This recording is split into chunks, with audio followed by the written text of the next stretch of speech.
All right, so we are now recording, so we can get started here. Uh, let's first talk about our homework.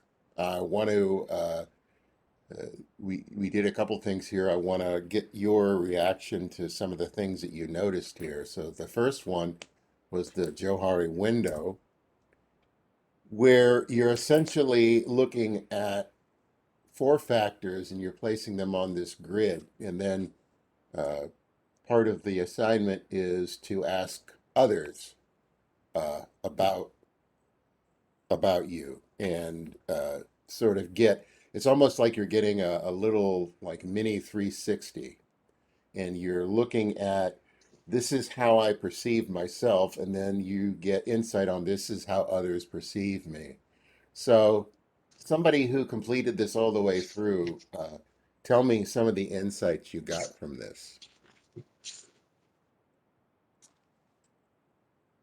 That I'm two different people. Really?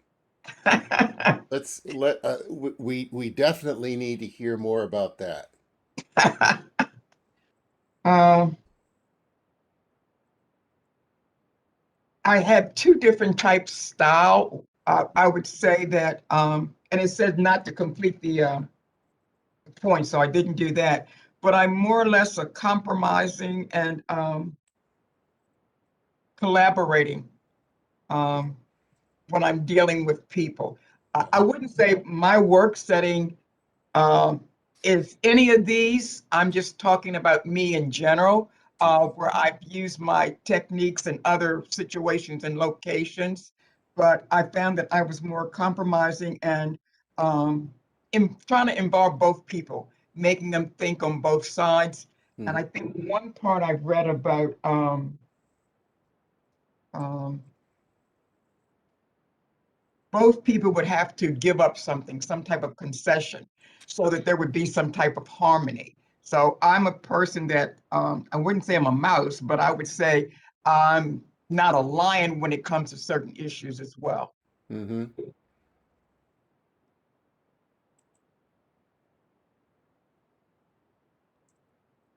Who else? Anyone else have some insights?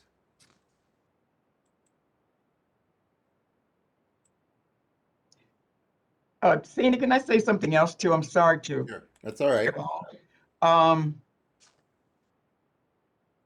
when I said I was like two different people, Hmm. um, number one and um, number two, sometimes I can be very forthcoming and open, and then sometimes I'm not. So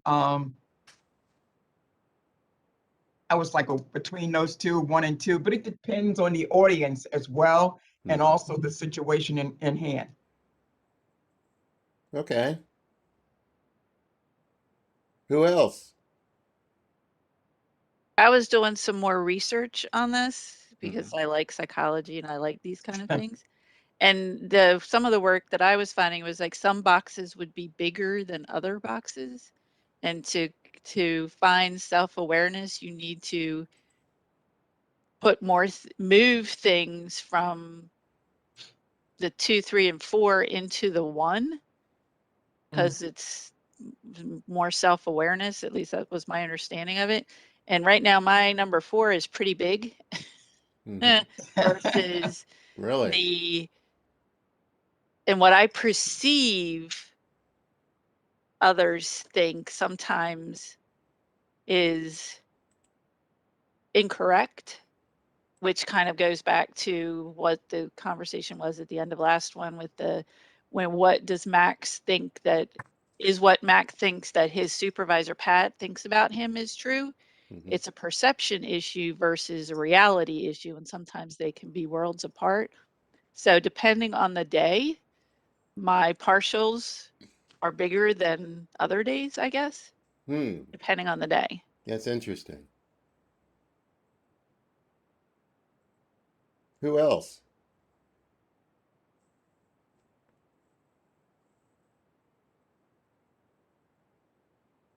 Anyone else have insights?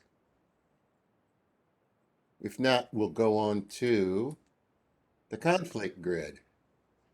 Um, so This one I thought was interesting. I love quad charts. I love putting data on quad charts. As a matter of fact, I was thinking about how easy it would be to come up with an Excel quad chart to depict your scores on this right in these four quadrants.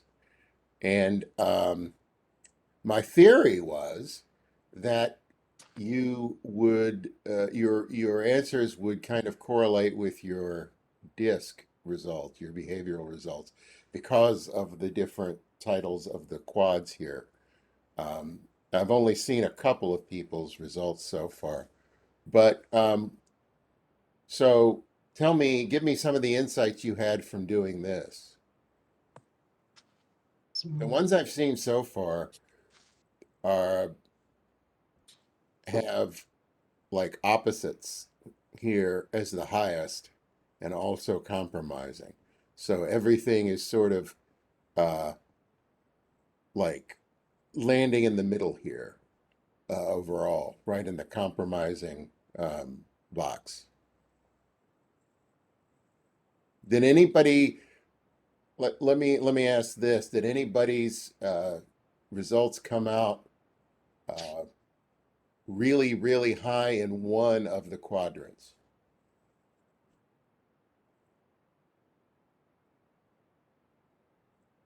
I scored a 12 in avoiding. Really? Yes.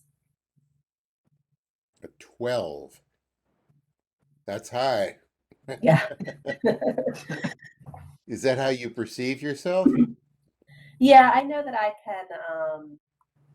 I try not to be passive aggressive, but I know that there's an authoritative part of me where I like things done a certain way, but I'm also not very comfortable with speaking up about it. Hmm. So I kind of will stew internally until I just get over it and I move on with my life. What was your number two? My number two, I scored 10 in smoothing and 10 in authoritative competitive. Ah, okay. So yours kind of like goes along here. Yeah. So wow, that's really interesting. Did you notice anything, any consistencies between those results and your disc? So for avoidance, I would be looking at high S's. I am a high S. Yep. Yeah, I would be looking at high S's for avoidance, going into compromising there, and then also smoothing, high S, and compromising. As a matter of fact, I would also look at that. I assumed that we would get some higher D's for the authoritative response.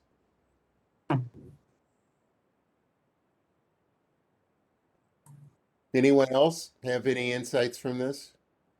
Yes, I had my high was compromising, and then my was a 12, Mm-hmm. and avoiding was 11. I was surprised by the avoiding. I was not surprised by the compromising because I am definitely that person. Still a Yeah. compromise, but So, avoiding was kind of surprising, and I don't know that that really went with my disc. The compromising did with my disc scores. I am a high S, I believe. mm-hmm. High S when I looked. Yeah.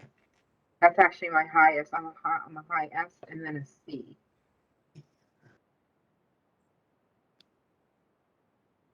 That was the avoiding was a little bit of a surprise. Well, if you seek harmony, if you're a high S and you seek harmony, Yeah. there's a number of ways to get to that harmony. One is to smooth things out. Another is to compromise. Mhm. Um, but another is to avoid. It's maybe it's more false harmony, but at least there's um, you're like, I can deal with this. I'm not going to make a big deal about it. Um, Okay, that's me. Yeah, yeah. But Sandy, isn't avoidance style sometimes when you have to give it a little bit more thought before you just jump right into it? Um, I and would think that if the end, and this is just me, let me ask you, if you give it more thought before you jump into it, then are you really avoiding it because you're intending to go one way or the other eventually? You're just taking your time to get there. yeah, I just need to formalize something so that I'll be able to hit the key issues. Hmm. Um, and it may be something that's not on the top of the get it done list right now. It might be, sort of petty that I can come back to it. Um, but then again, I know I still have to address it. Right. So, and the compromising would be good because if you're in management, sometimes you can't worry about trying to maintain certain relationships and doing things. You have to give the best call that you can give for the situation. Hmm. So the real value in this is to understand if these are, sort of four approaches, how can I Yeah. turn them into tools? How can I turn them into tools that I can actively use during conflict situations? And when do I use the tools? What are the situations that will call for a certain tool? And so there's a really good set of guidelines in your manual in this section regarding when to use each one of them. So a couple of things we were talking about avoidance here. When an issue is trivial or more important issues are pressing, um, to let people cool down and gain perspective. So, uh, Yeah. and then moving on here to authoritative, when a quick, decisive action is vital. So the situation is maybe high velocity and you really need, you're putting a fire out. You really need to get that fire put out. And so you need to be quick, you need to be decisive. And for some people, especially lower Ds, this is really outside their comfort zone. Um, what I coach people to do is to learn to trust themselves when it comes to the areas of their strengths. If you're working within an area of your strength, trust yourself and learn to be able to make those quick decisions in an area where you're using your strengths well. Um, Smoothing. A lot of times, smoothing, when you think about it, comes about because you learn that you're wrong and you've got to smooth things over. Hmm. Also, uh, if you really need the cooperation of others in order to move forward, that's a way to maintain their cooperation too. Okay, we're just gonna, smooth this out and hopefully you'll be satisfied and we can keep moving forward. And then compromising. Um, a lot of times, we going back to what compromising means. Remember, compromising was a lose-lose scenario. In other words, both sides give in. So if you've got two sides here that are roughly equal and they're committed to mutually exclusive goals, then that's going to be a situation where it's going to be hard to do anything other than compromise. So, but compromising, a lot of folks, might end up being, compromising is my comfort zone. But um, problem solving ends up being, our primary goal. We really want everyone to win. So, in order to get that, we really need to be able to tackle the problem. But if that doesn't work, a lot of times compromising becomes sort of your fallback position. And then problem solving, again, you're looking for the win-win. Um, it really helps, with situation where you can merge insights from people with different perspectives. Okay, everybody learns when there's a problem solving opportunity. And again, getting that win-win, as being our primary goal. All right, so what we're going to do now is go through these 4 sections. At first, I didn't want to include session 13, and I'll explain that in a minute. But all of the rest of the segments here are important. And as somebody who's done a number of these sessions, I find that the topics that we've chose, one of the things that I showed you last time around, they kind of build on one another. So we have had a number of workshops in the past that deal with the importance of communication skills. So I decided that we're not going to repeat too much of that. We've got those recorded, and you can use those as reference. And you've also got some really good things in the manual regarding communication skills. But I felt like asking questions, the ability to craft and ask really good questions is important. So I wanted to include that. One of the things that you generally end up talking about in all of our sessions regarding questions is open-ended questions are better than closed questions. A closed question gives you a yes or no answer. And really, that's not what you want. You want the opportunity to get people to talk about things and to help, share insights. And open-ended questions encourage that. Also, open questions don't guide people to where you want to be. They let they let other people sort of control the narrative. The worst thing that you can do, for instance, in a job interview, if you're asking questions, is to ask a question in such a way that it actually reveals the answer that you're looking for. Open questions encourage, one of the really good job interview question formats that I like is when you say to a person, tell me about a time when this happened and what did you do about it? That gives them an opportunity to relay, in a very open way, a situation, a similar situation, and how they dealt with it. So you learn a lot about the person that way. But we use open questions to encourage people to talk, to get information from them, to help focus conversations, to solicit opinions and gain consensus. And a lot of times, the way that you ask not only the first question, but the follow-up questions based on what people say can really help you dig down into, to get to the root situation. What's really going on here? So in your manual, there are some examples of some really good questions that you can learn to use. Like, what do you think we can do about this? What would you like me to stop doing? Help me understand where you're coming from.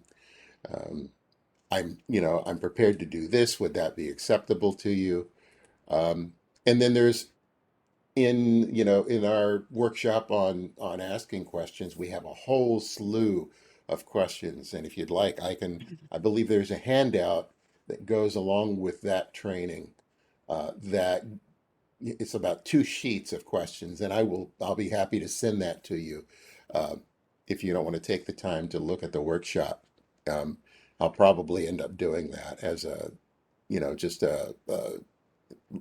looping back on this, just to give you that as a resource. And questions help us probe. It helps us probe to get to the root of the situation.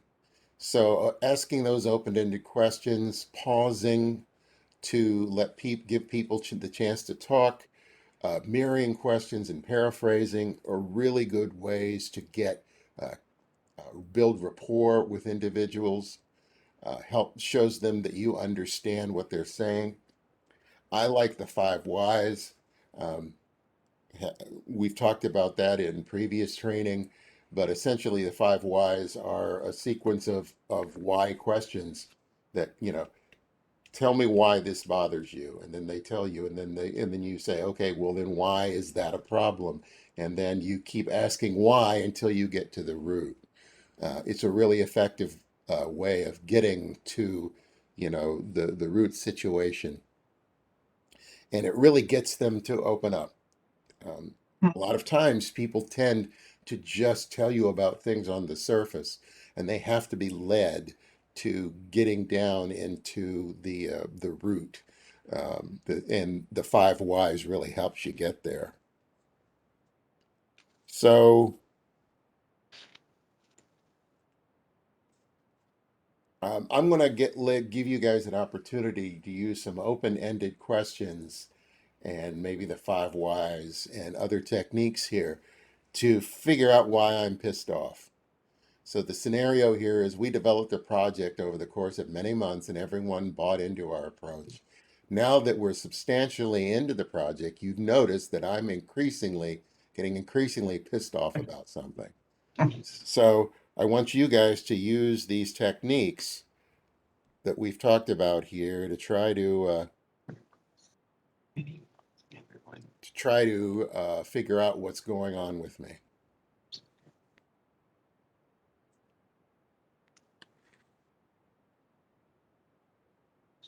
Who wants to be first? Oh, what changes would you like to see? Since he was pissed off about something, what changes would you like to see? That gets people talking and thinking and all of that. And tell me what other ways you would have handled this approach, since previously we all agreed on what we were doing for this project.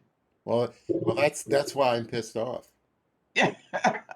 Oh, because of how we're handling the project is what's concerning you?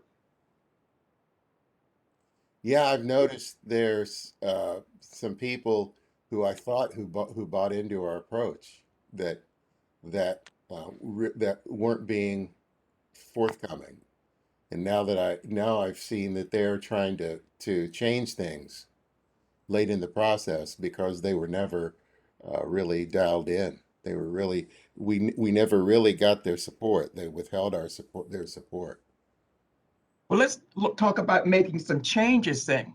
We can set a time where we can have some dialogue back and forth, some pros and cons, but we need to come up with a solution so everyone's going to be able to work on this project to make it successful. Well, I don't know if I can trust these people because if they're not really bought into what we're doing on this project, how are we gonna how are we going to be able to move forward if they keep wanting to change it? Well, And if you're saying they don't that, talk about what they're not getting out of it. well, if you don't feel as though there's any trust, what areas would you believe that would make you feel more comfortable? Is it a one-on-one situation, or is it everyone within the project that you don't feel comfortable with?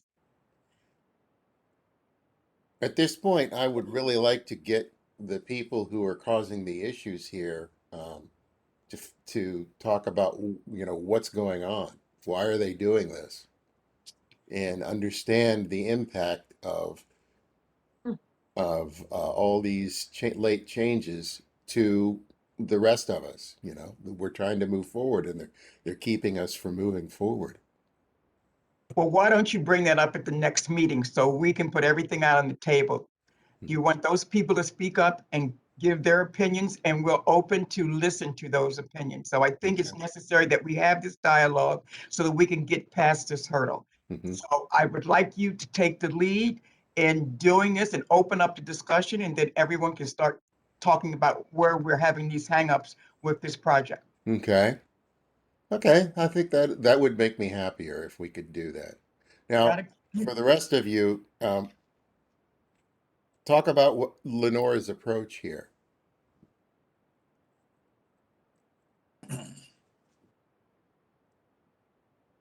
Would anyone have done it differently?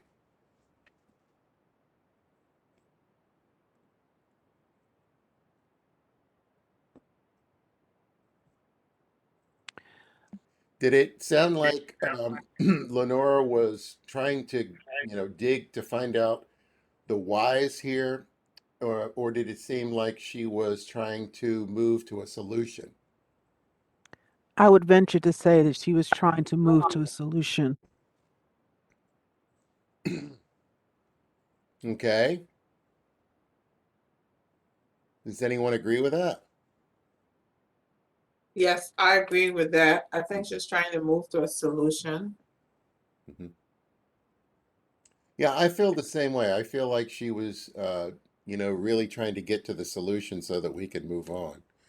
And in this example, because I'm a willing participant, it wasn't that hard to uncover the things that were really pissing me off. In some situations, you're going to have to take some time and ask some more questions to get into the whys, to figure out what is going on, what's really going on here, before you can start moving to the solution.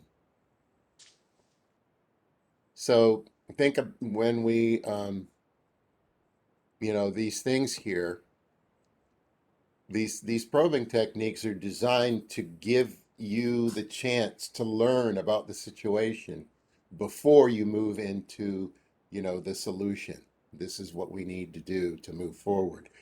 Uh, so a lot of times, especially when you're in an area of familiarity or an area of your expertise, you really feel confident that you can move to that solution pretty quickly. Also, if you're more of a more high D, if you're a more high D, you're going to be driven to get to that solution pretty quickly.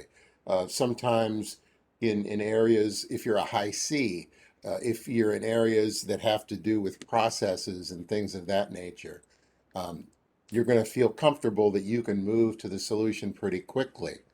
Um, so it becomes sort of something that you really have to think about.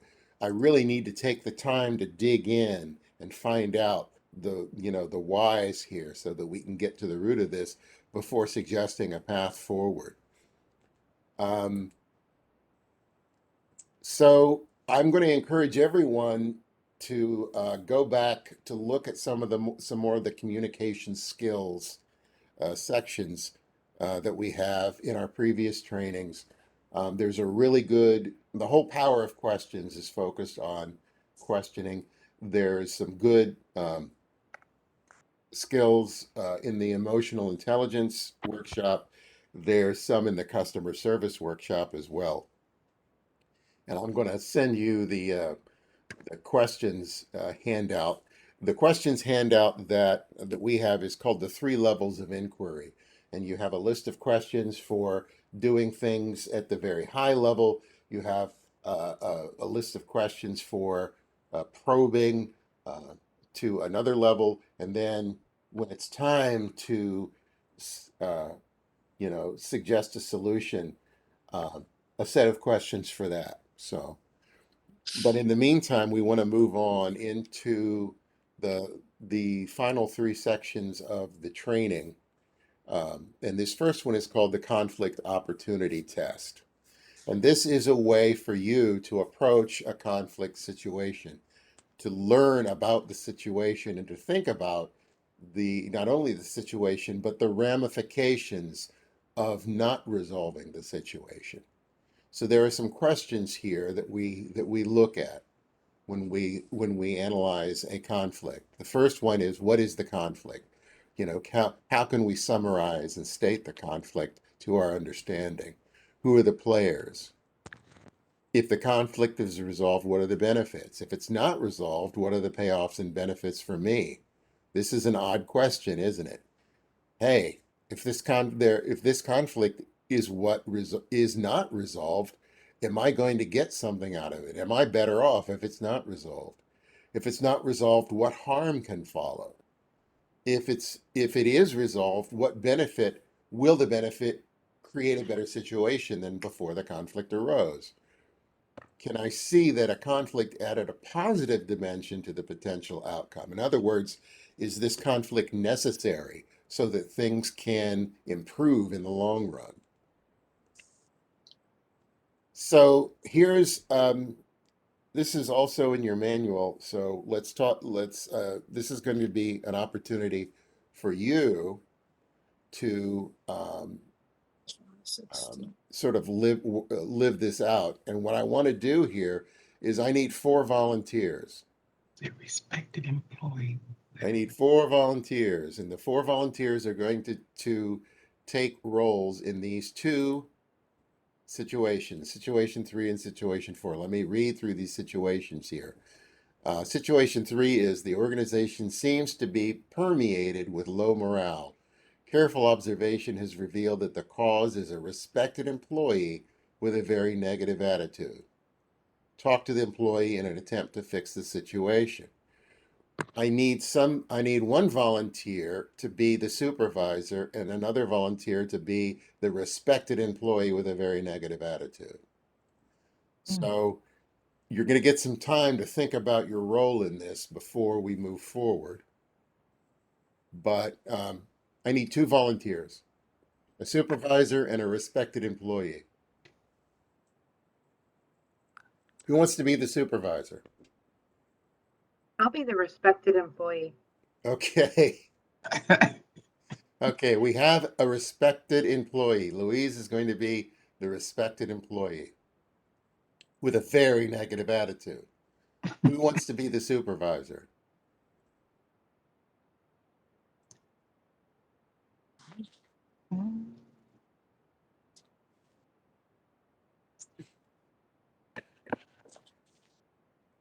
Come on, somebody needs to be the supervisor.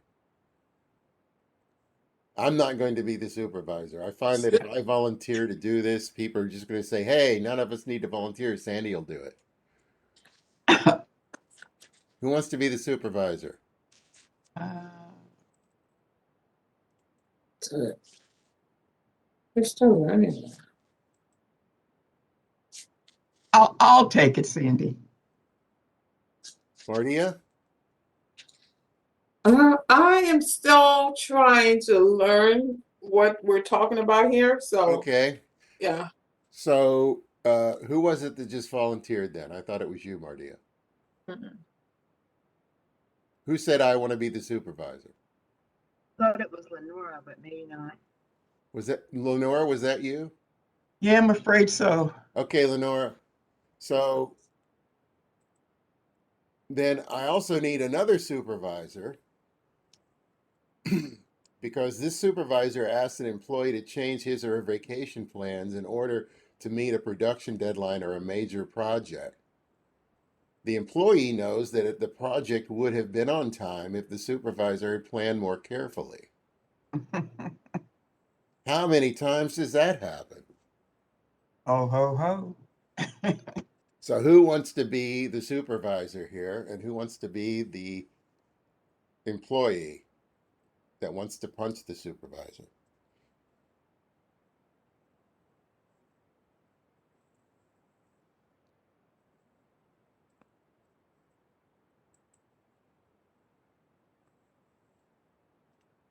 So let me, as you're preparing for these are the type of things that I'd like for you to think about. So, Martia says, I'm still learning this. This is sort of the process that I want I want the person who's leading this, in this case is going to be the person who's trying to solve the conflict here, to think about. Go through each one of these as we prepare. And you're going to have some time to prepare. I'm going to give you like 10 minutes to prepare for this. Well, I can be the supervisor in both cases so we can move forward. We don't have a whole lot of time. Okay, that's fine. So Well, I can be the employee in the Huh? second one. I'm sorry. Marty, I can be the employee. I can't tell who's talking. Marty, is that Marty, you? Okay. yes. Mhm. Okay, so we've got 2 employees and 1 supervisor. So this supervisor is going to be busy. Okay. So You I'm say going to give busy you or busy? I'm going to give you 10 minutes to get ready for this. So everybody look at your roles and think about how you're going to approach this. And maybe it might help if you're the person who's got the negative attitude or the person who's got the problem here. Think about something that occurred at work in your real life that caused you to get here, and relate it to something that actually happened with you, and that might help you with coming up with how your role is going to participate in this exercise. All right, so let's take 10 minutes. I'm going to mute myself if I can figure out how to do it here.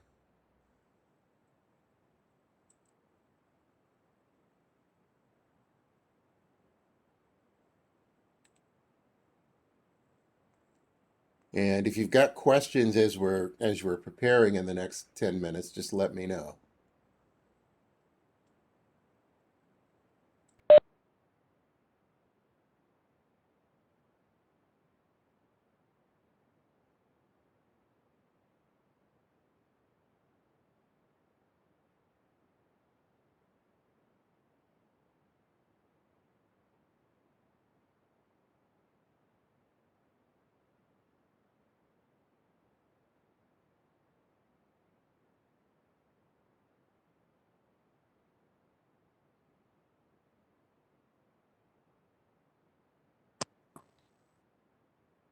Sandy, can you hear me? Yes, I can hear you. Okay. I was trying to talk, but I couldn't, because I was going to volunteer, but you got all your volunteers now. But you can take one of the supervisor's position. This is Lenora. Good morning, Wanda. You No, want to I'm take this? good. You want to take the supervisor position Well, on? no, I wanted to be the adverse person. Oh, Oh, okay. Well, so we got a lot of disgruntled employees apparently. No. We're going to be processing transfers real quick. Ah, no, sir.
If you feel like you're ready to go before 10 minutes, let me know, and then we can just go ahead and get started.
Lenore, I can do the number 4 if you want me to.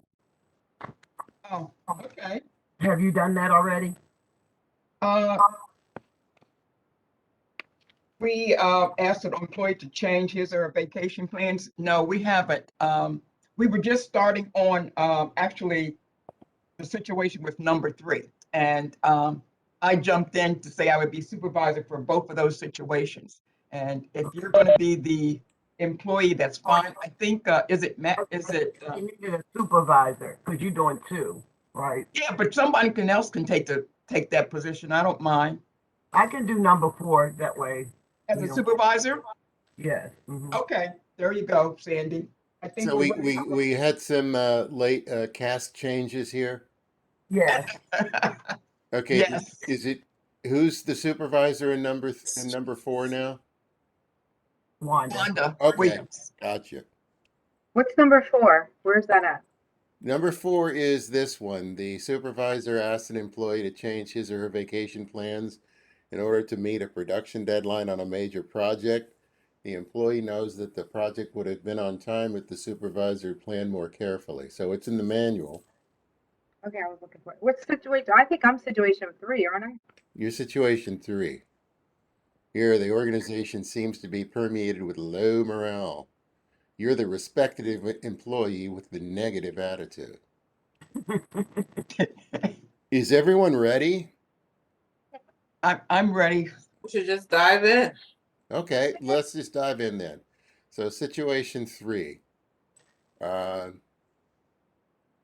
Are we we're just making up I was just gonna make up. fictitious names or what? you can use your own name, you can make up names. Doesn't matter to me. Am I just speaking directly to Lenora with my negative attitude? Is that kind of how it's working, or is she overhearing me? I didn't hear it. I'm sorry, Louise. What'd you say? Am I speaking directly to Lenora, or is she hearing me speaking negatively, or is that how it's Lenora is coming to you okay? because she has observed that the cause of this low morale is this respected employee with a very negative attitude, who is you. Okay, gotcha. So now she's going to come to you and to attempt to fix the situation. So you need to be able to explain why you have a very negative attitude, Okay. which is which is what I was hoping you would do over the past 10 minutes. What did I did? I was kind of on situation 4. I was working on that one too, but then I'm like, wait a minute, I think I'm 3, so now I'm good. I'm Yeah. good. That's Okay. okay. Okay, so go ahead. Good morning to you. I'd like for you to take some time out so we can talk one-on-one, all right? So if you could give me about 10 or 15 minutes, Helen. You have a new name now. Yeah, Helen. She looks like a Helen, okay? But anyway, Helen, you've been with this organization for about 5 years, and you are well-liked and respected. However, I would like to see you to continue to grow with the organization, and I'm going to need you to make some changes, okay? Some personal changes. I need to get your input on some things that you see going on here in the organization as far as the morale is. Would you be able to change the morale? What things would you do to make it a happier workplace for everyone here, including yourself, Helen? I don't think anything we do will make a difference. Tell me why you believe there won't make a difference. And where would that particular area be or that individual be that it won't make a difference? Well, everybody knows that, you guys don't care about our input. Doesn't matter. But for me, certainly I can start thinking about stuff that we could do to try to bring the morale around. Well, let's listen to some of those right now. Well, Miss Robinson, I've been thinking, because we have such low morale in this department, I do think that we can turn it around if we kind of had like a powwow. We kind of get some other ideas of things that we can do. We can do some fun luncheons. We can do some get-togethers, and kind of everybody can just kind of come together. We can treat them to lunch in the building if we want, and we can kind of make them feel like they're appreciated. Oh, I like those ideas. So Helen, what I'd like for you to do in the next week to 10 days is to put together some things that you see that's going to make a difference for everyone, including yourself, to change this morale. So you can get some other employees to work with you, but I'd like for you to get back to me in about at least a week to 10 days, put some things together, and then we'll have an open meeting and decide some of those suggestions. Maybe a little, everybody likes to eat meat, and just do a little venting, okay? So get your calendar out for me. Okay. Jot down when you want us to get back together and your little core group that you're going to have that's going to work this out. And then in 30 days, we'll see what changes in morale have taken place, okay? Because of you giving us this input, all right? Okay. Any questions that you have, more you want to say about it? All right, let's mark February 10th on the calendar, and I will get with everybody and see what we can do to kind of bring up the morale. I'm a terrible negative attitude employee. Well, okay, Helen, what's good about that? You recognize that, okay? But you're going to take care of changing that.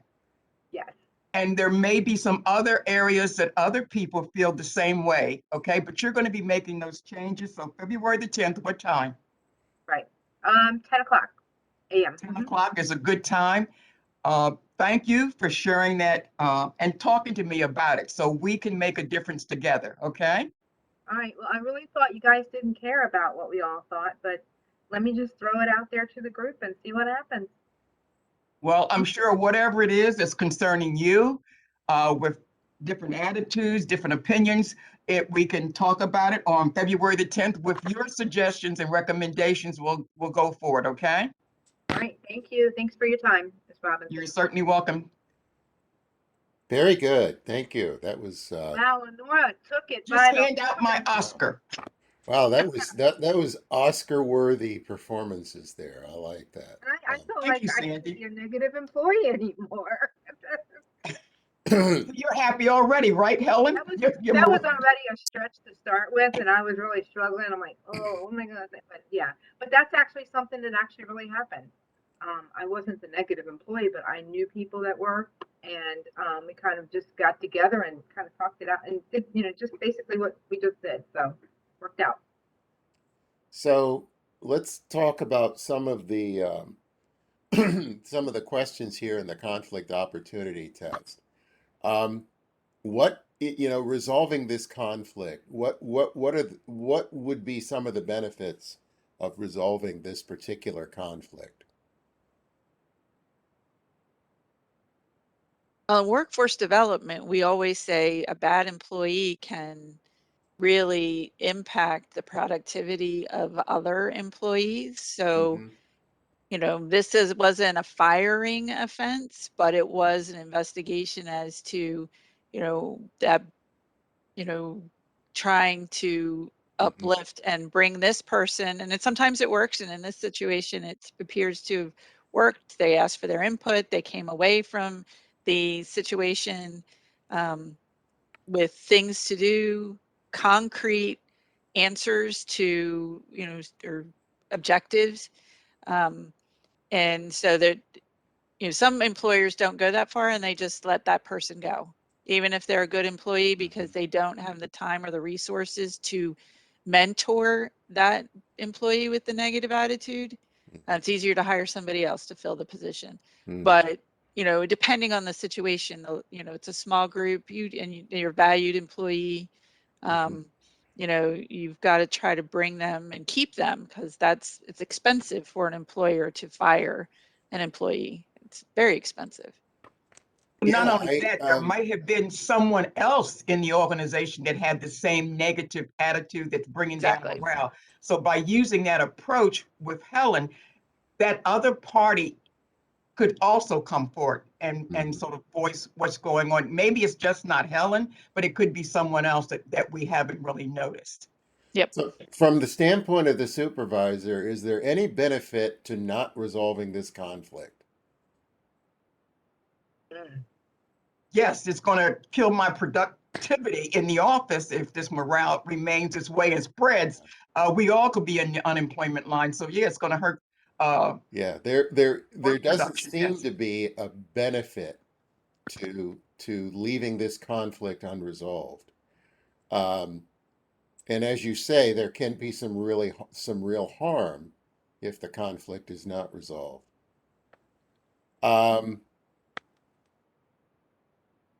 And as we're, as we saw this play out, can we see that the conflict added a positive dimension to the potential outcome? Say that again. Sorry. Did the conflict add a positive dimension to the potential outcome? In other words, was the conflict itself a benefit in the long run? If we Yes. didn't, Yes. Yeah. okay. Yes. All right. Why is that? Can anyone hear me at all? Yeah. we Yeah. can hear you. I think Okay. clearing the air, I'm sorry. clearing the air. I mean, certainly helped. It could alleviate tensions and. One of the things that Helen said, Louise, was that she liked the open dialogue, the talking. She didn't think that that was a part of that element in doing that. I heard you say that, Helen, about taking the time to talk about it. So I think that's rewarding in that respect. Alzina, were you trying to say something and you weren't sure if we could hear you?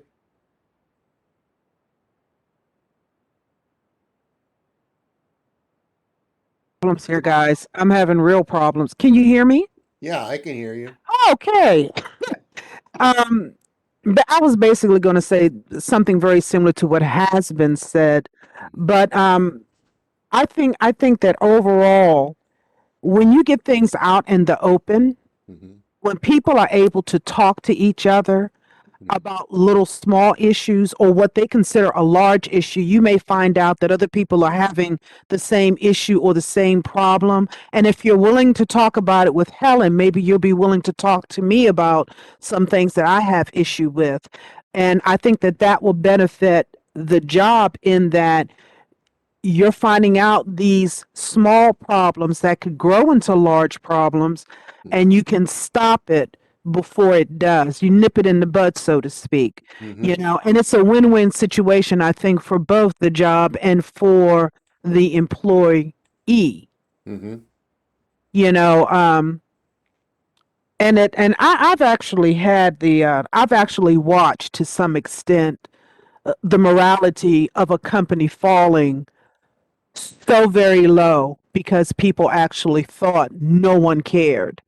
And it did make a huge difference when someone talked to a supervisor who actually did care and did do something about it. Mm-hmm. To piggyback off that, I know I got here late and I'm sorry, That's but I had okay. a meeting.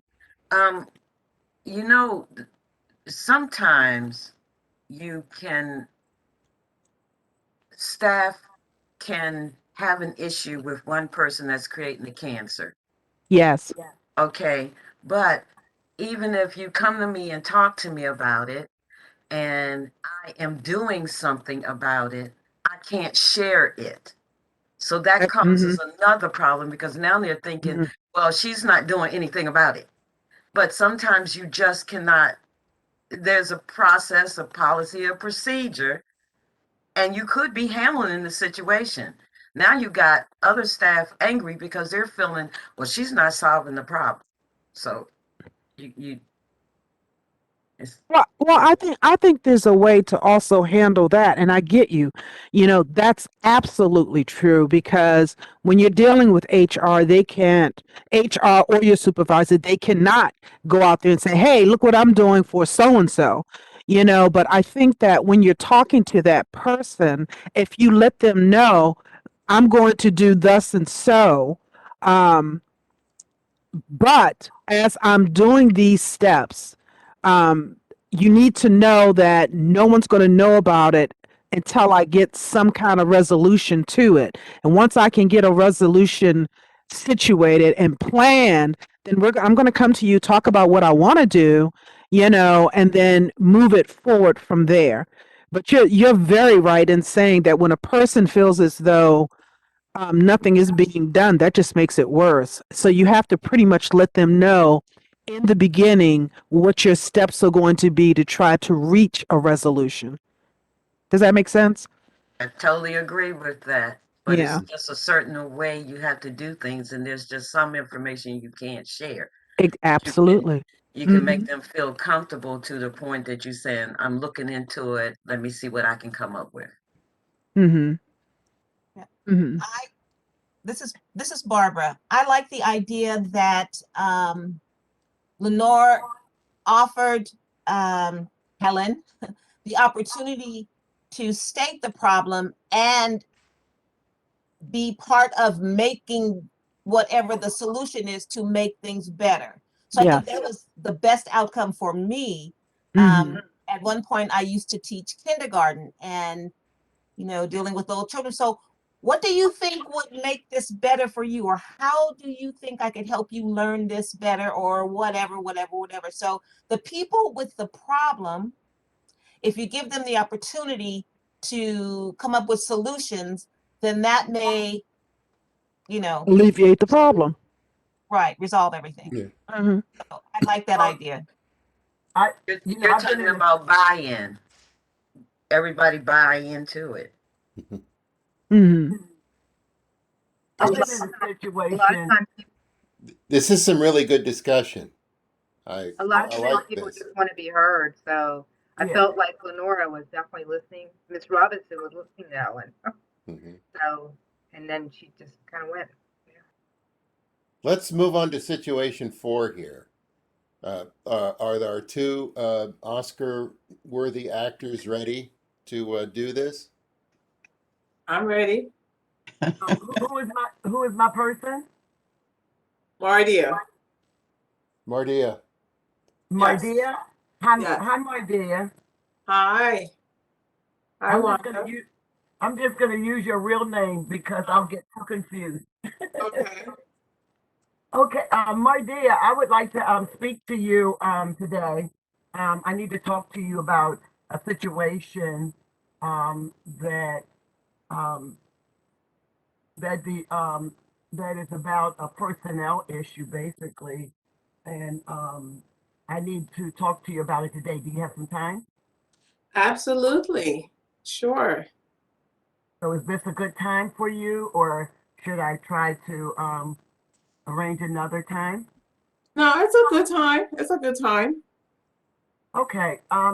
So I've noticed that you will be on vacation during the time that we have a major report. Our year-end report is due, and I need to cancel your vacation so we can meet the deadline of this report.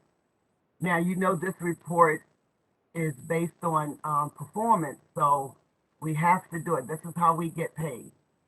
We are paid for performance, and so I need you to, if you could change your vacation. Is that Um, something you can do?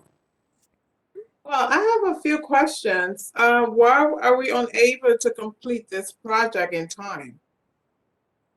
Partially, well, I'll take responsibility. Um, it was my oversight that I didn't gather all the information needed to do this report, and so now we're behind, and we must turn this report in on time. Okay. Well, I haven't seen my family in the last 5 years, and I was really looking forward to this vacation with them. Is there anything I can do to help us meet this deadline in time? Well, you being here is not anything that you can do remotely or virtually. I would need you here to help gather additional information needed to prepare this report. Um, um, you know, I know that you have vacation now. Have you already booked your flight, your hotel, and I have. I actually did this 6 months in advance. Yeah, it's already planned, and there's extensive preparation that had to go into this. And I've looked at the project, and I wish I had been working with you more closely on the project. But I do think we can make this happen before my vacation time. And I'm willing to put some extra time in this time. And hopefully in the future, I can work more closely with you so that we can overcome some of the possible delays that might come up. okay, I understand how you feel, but the the information needed, we don't have all of it, and it will be coming during your vacation time. And so we will still need to, maybe you could make adjustments or change your day, or um, we just need to get it done. Okay, well, I do realize the importance of this um, project.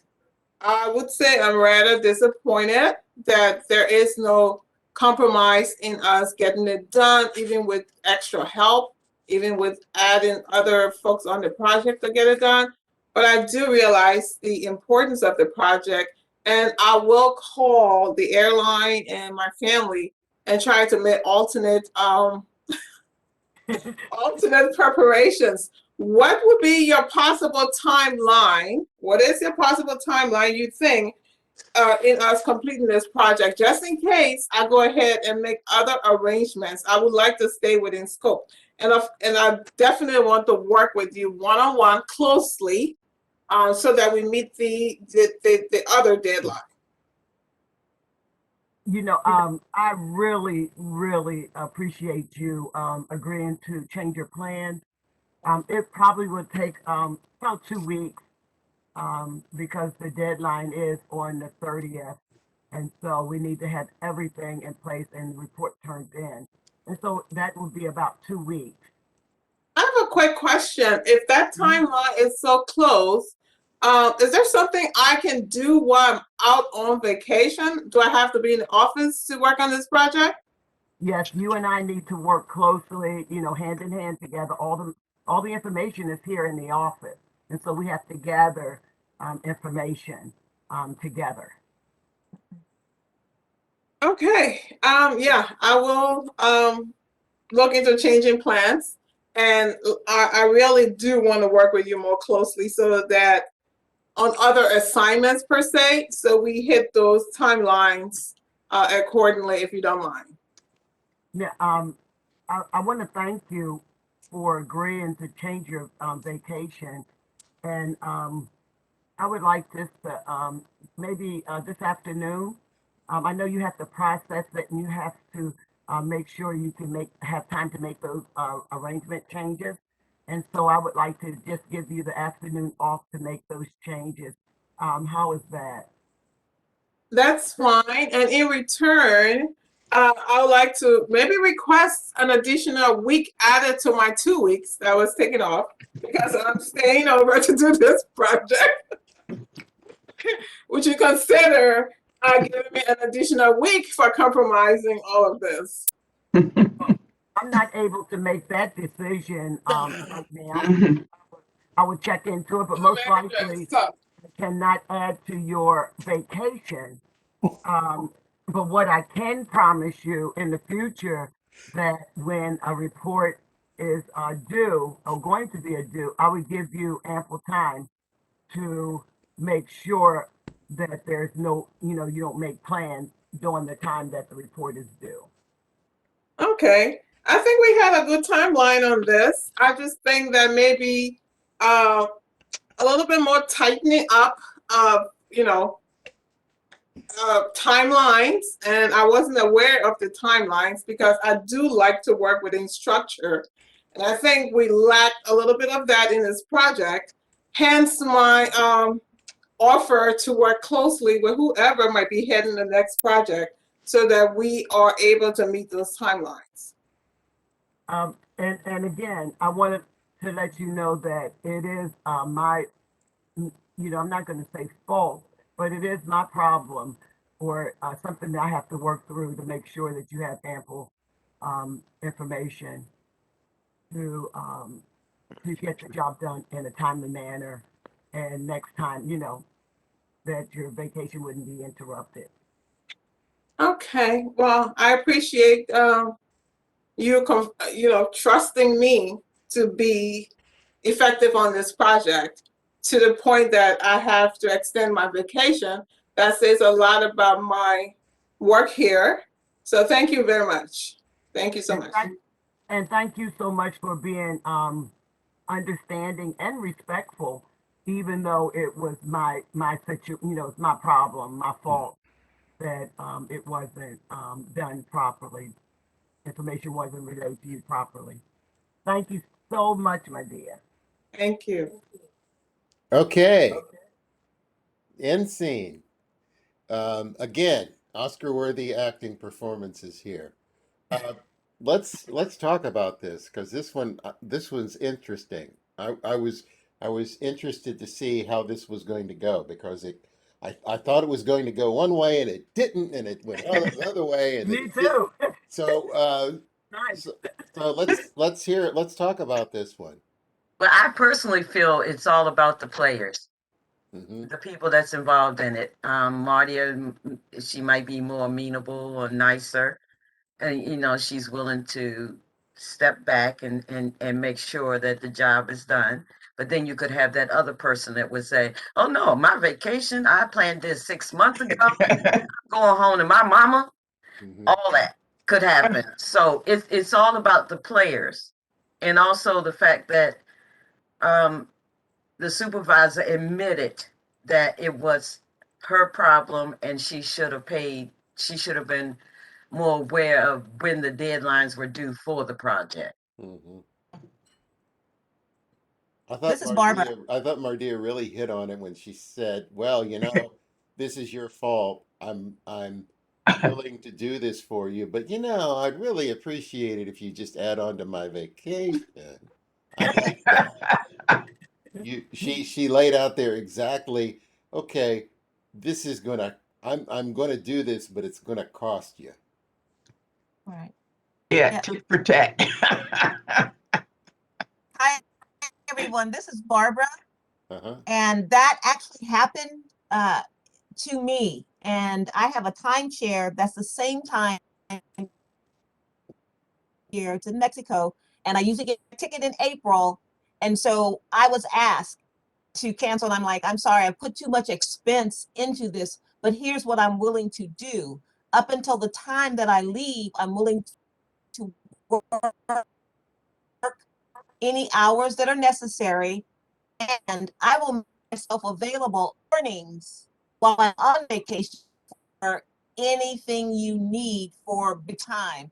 But I think it is unfair that someone, uh, a supervisor, now is up against the wall and ask the employee to, at least in my case, to change um, their vacation plans when it's been on the books. It's the same thing, whether they know that or not, but it's planned.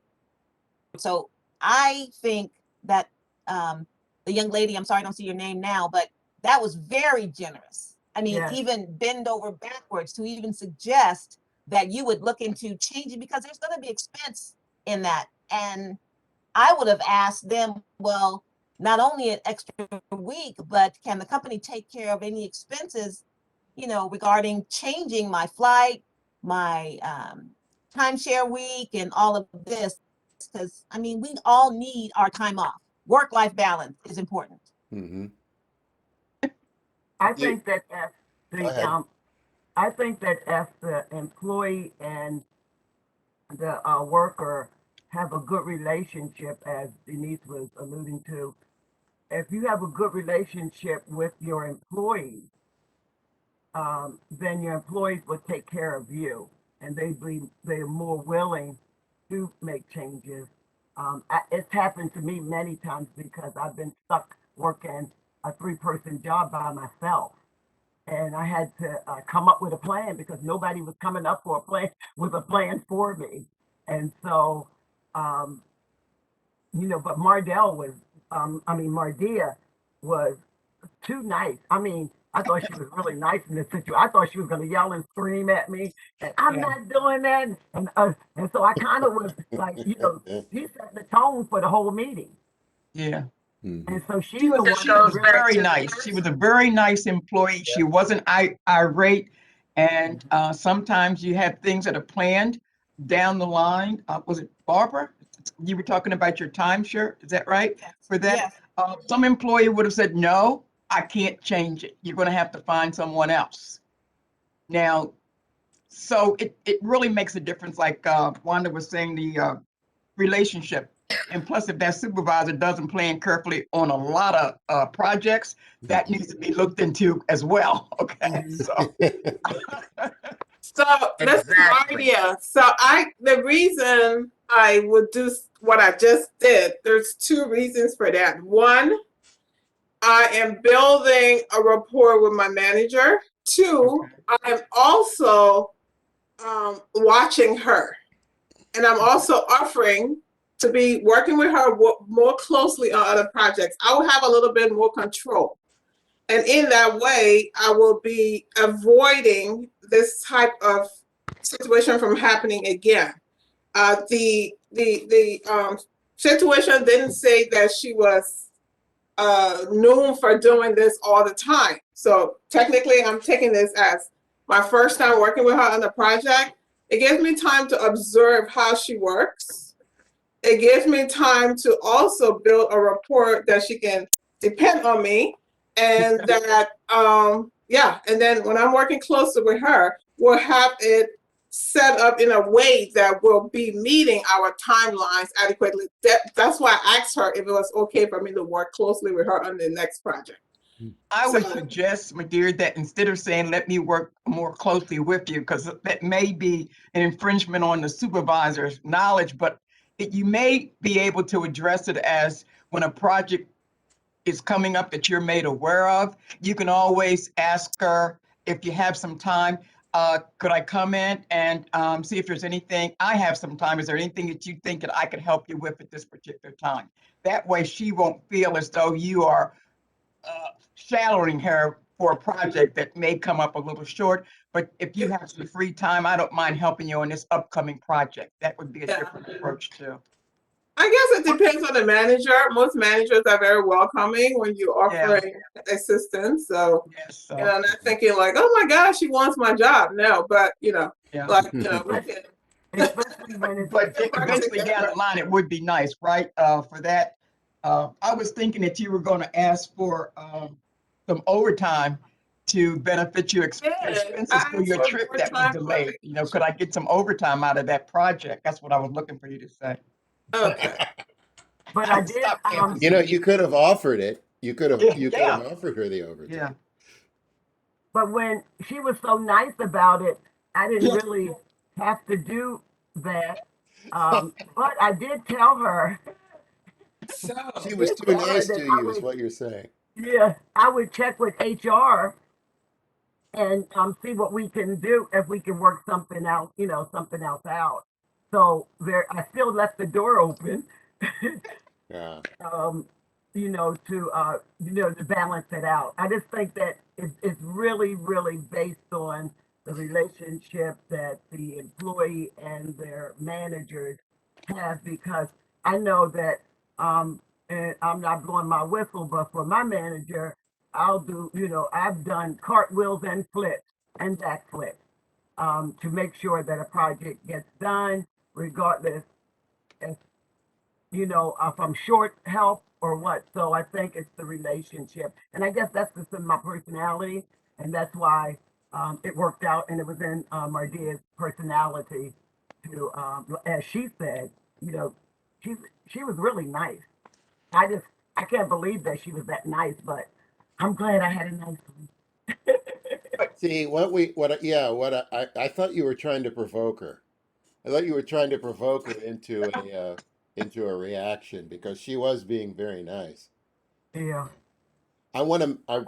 This was a great discussion. Thank you guys. I wasn't sure how this was going to go, and I really appreciate your participation here, and your energy and your creativity to make that useful for everyone. So thank you.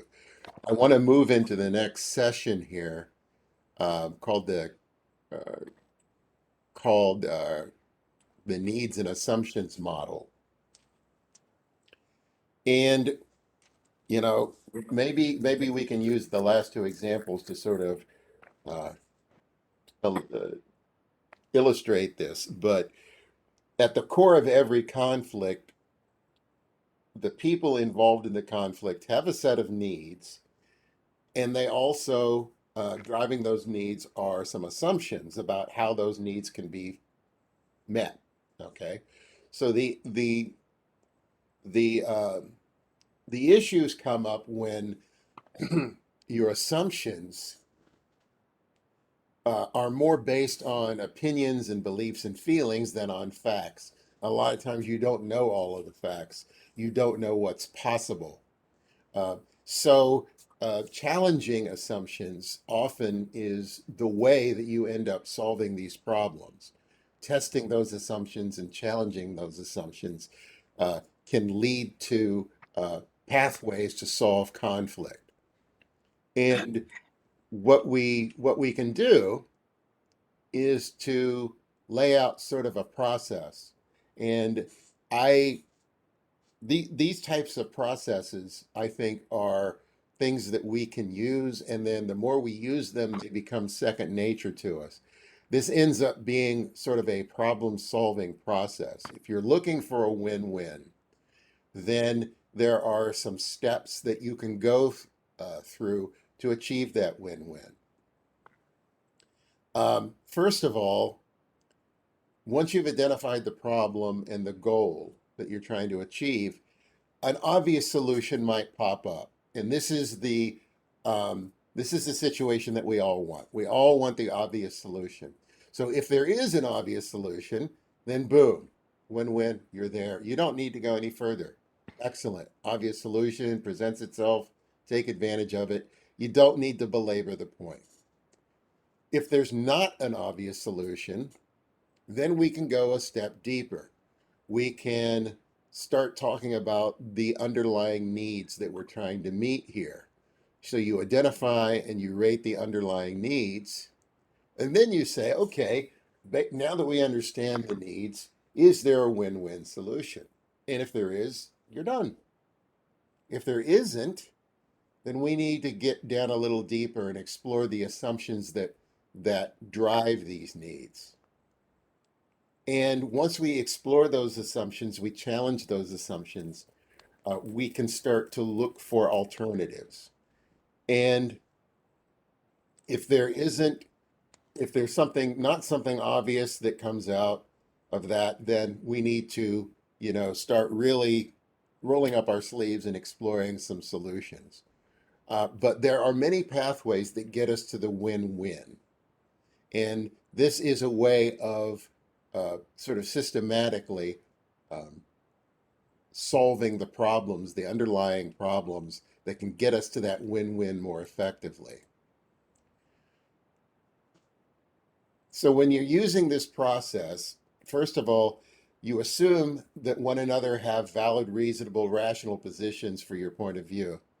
And you can assume that there is a possible solution, even if it isn't obvious, okay? And then also check your motives before you begin. So here's one that we can do as a group here.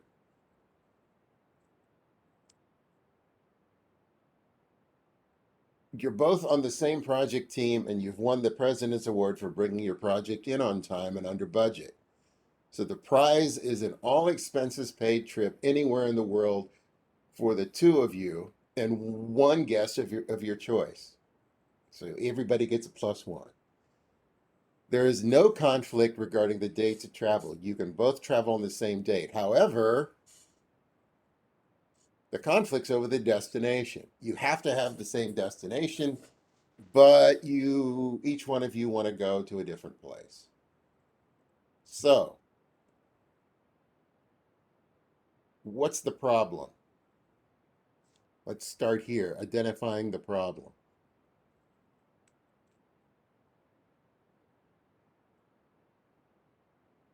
I want to go somewhere else. That's my problem. Okay. Yeah. Yeah, the destination is the problem. The Yes. Yeah. Right. The Well, the destination amount, is yeah, and the amount of people that can go. Plus 4. It would be 4 people, you and +1. Okay. I looked at that wrong. so the conflict's over the destination. So But that's the the biggest problem. conflict, Sandy, is even though we on the same team, I may not want to travel with that person. Let's start there. I might not. We may work well together in a team environment, but on a personal level, we're not on the same page. All right, let's keep that in mind as we go through. Okay. The conflict is over the destination. Is there an obvious solution to this? Because, what is the common goal that we're talking about here? The trip itself. Mm-hmm. The reward for winning. It's Why the- doesn't he yeah. just give them each 2 of them, their 1 and +1, where they want to go, their choice? Give them their choice of where they want to go. For Well, each one of couple. the assumptions here, one of the constraints of the problem is you have to have the same destination. Because if you could have different destinations, you're right. The conflict would be solved immediately, and that's a win-win for everybody. Well, that's the least they could do. They won the President's Award. But I hear you. Can we go down to the next level here? How can we explore the underlying needs? You can talk about it. Mm-hmm. because you might not want to go to Jamaica, but maybe you want to go to Hawaii, and deep down inside, the other one might want to go to Hawaii too. So you can talk about other destinations that you have an interest in. Hmm. Yeah, that's a good idea. I think that, can you hear me? Yeah. Okay. I think that if you say list 5 destinations, and maybe coincidentally, um, they might have the same. Hmm. I feel like maybe there's a reason that one of them chose that destination. Like maybe their daughter is in school in Hawaii or something, so that they would choose that to spend time with, a loved one, a long lost friend, whoever. And then the other person could take that into consideration with, okay, well, I mean, I get to go to Hawaii and you get to see your family, win-win.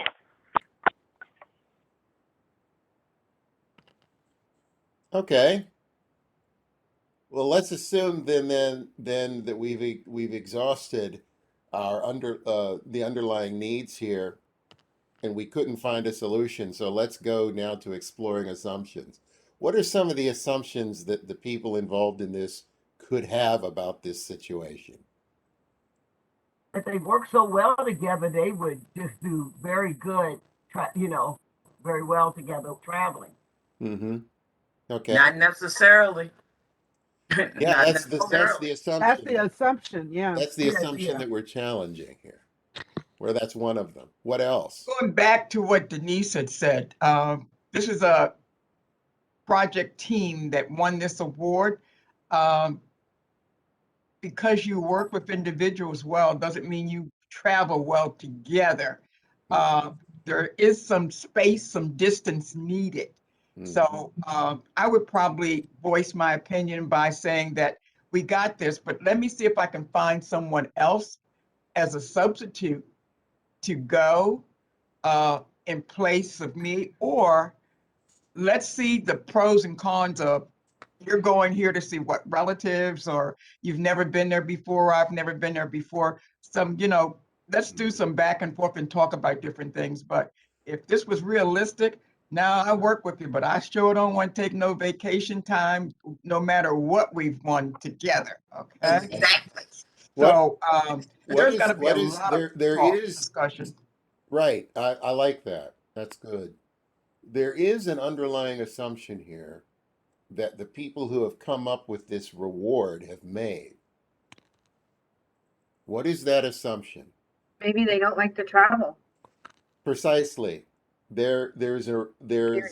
there is an assumption that, hey, giving an all expense paid trip anywhere in the world is a really great reward. Yeah. Let me ask you this. Mm-hmm. Supposedly, let's say this, and I'm a person that travels to quite a few countries and states and cities, and the person that also won the award with me really has not traveled, and they would want to go somewhere I've already been. How does that sound? That would be another issue. Mm-hmm. True. Because If I'm not trying to go back to the same place I've already been. When I travel, I want to go somewhere different each time. Yeah, and Denise, you'd be real upset with me because I definitely I don't travel. You've probably been around the world, and I haven't been maybe to Towson, but so, let's that say would be a big that conflict. following that example, then let's say that we have challenged the assumption that both parties really would love to travel, and we've determined that one of them would love to travel and the other one wouldn't. So does that suggest a win-win? No. No. If that person wants to give up their ticket to the other person Yeah, yeah, because they don't like traveling. yeah. Well, I'd rather go let's someplace and assume eat. that they don't like traveling, but they like being rewarded. Yeah, is there a monetary gift out of this instead of traveling? So you're Way I saying, won't get on Denise's nerves. are you saying that we would take what we were going to spend on sending this person and their plus one to the same destination and just give them the cash value of that? Maybe not the cash value. Maybe you can give them something else. Maybe you could ask for a suggestion from them, Mm-hmm. because just because if you give me cash, it goes in my purse and I use it for groceries and everything else. It doesn't matter if it's not marked for vacation. Mm-hmm. Then I'm not gonna do that. So if you would ask them, what else could we do in place of you taking a trip with another person? Right. So there's some once you hit the you identify and you challenge the assumptions that you had going into this, then it opens up lots of different potential win-wins. Because as you say, there might be something else beyond short of cash that this person could could prefer, and that opens up different possibilities for the win-win. Okay, so in my experience, the exploring assumptions part um, comes naturally to some people, but it can be really difficult for others. For instance, somebody who's a high C, I might have to coach about exploring assumptions because the high C's being more procedural sort of rely on certain procedures, and assumptions are part of those procedures. Challenging the assumptions that are the basis for a procedure can often be difficult for a high C. So it becomes something that you need to be aware of and then practice. Um, Challenging assumptions is an extremely powerful problem-solving tool, because when you challenge the underlying assumptions to any situation, you can, systematically reverse the assumption. You can flip-flop the assumption. You can do all sorts of things to test the assumption, and in doing that, great ideas come out of it. Things that you might not have thought of otherwise. So I really, really gravitate towards this, exploring assumptions, because that's where the real creativity and innovation comes out. We talk about this in the creativity and innovation workshop. Um, and maybe next year we'll do another version of that because it tends to be very popular. And we haven't done one now for a year or so. So now we're going to move into the last session, which is all about helping others through conflict. And my feeling about this is that once you get to a certain point in your development of being able to help resolving conflict with others, you now can be a really positive asset to your organization. You can now step in and help others through conflict because you now have developed the tools to help you do that. So there are some things to be aware of if you're moving into this role.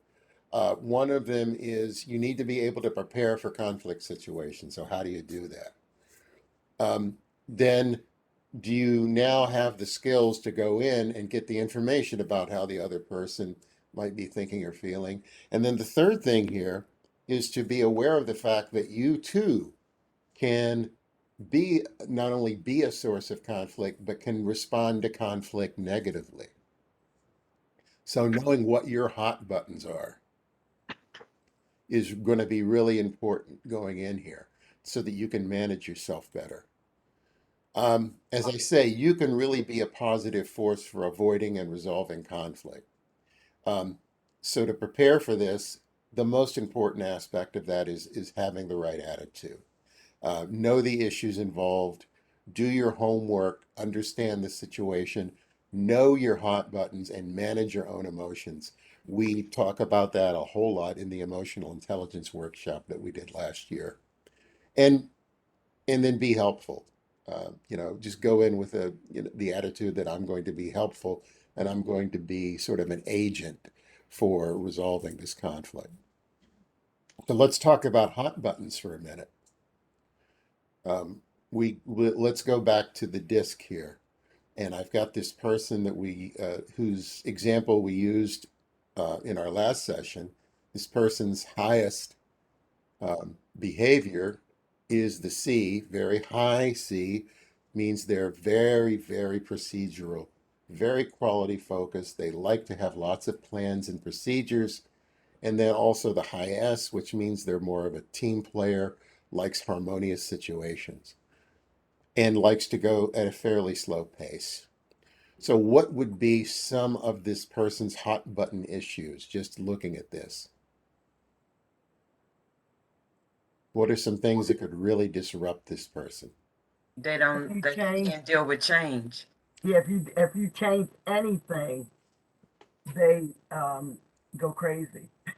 Or if you find someone's not following the procedure that, say, for instance, you've put into place, or they're not doing what they're supposed to do, what you feel, your perspective of what they're supposed to be doing and how they're supposed to be doing it. Mm-hmm. Okay, what else? That they won't go straight out and tell them because they don't like confrontation. Ah, okay. So they'll stew on it. And you could be perceived to be somebody that's against the company because you take it all the way to the far extreme. Okay. That's an insightful observation. I like that. Is there anything else that you think might be a hot button issue for this person?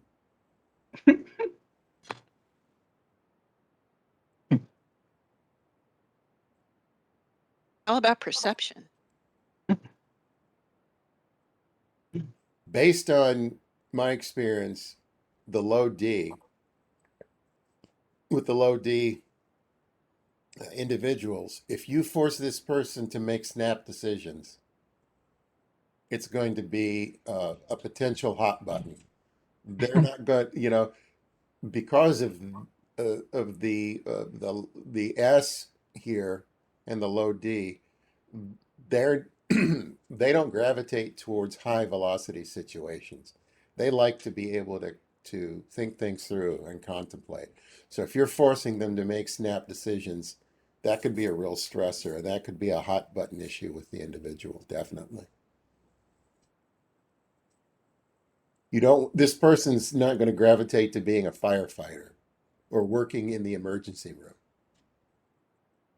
I think this person needs a sounding board because they are so procedural that something that they feel would be, if they got that email or that response, would not be a problem to them, may be a problem to someone else. So having another person kind of be a sounding board as to giving you, tempering what it is, because you are so procedural, you are so concrete, tempering what it is you are going to say before you actually say it, if you have the luxury to do that.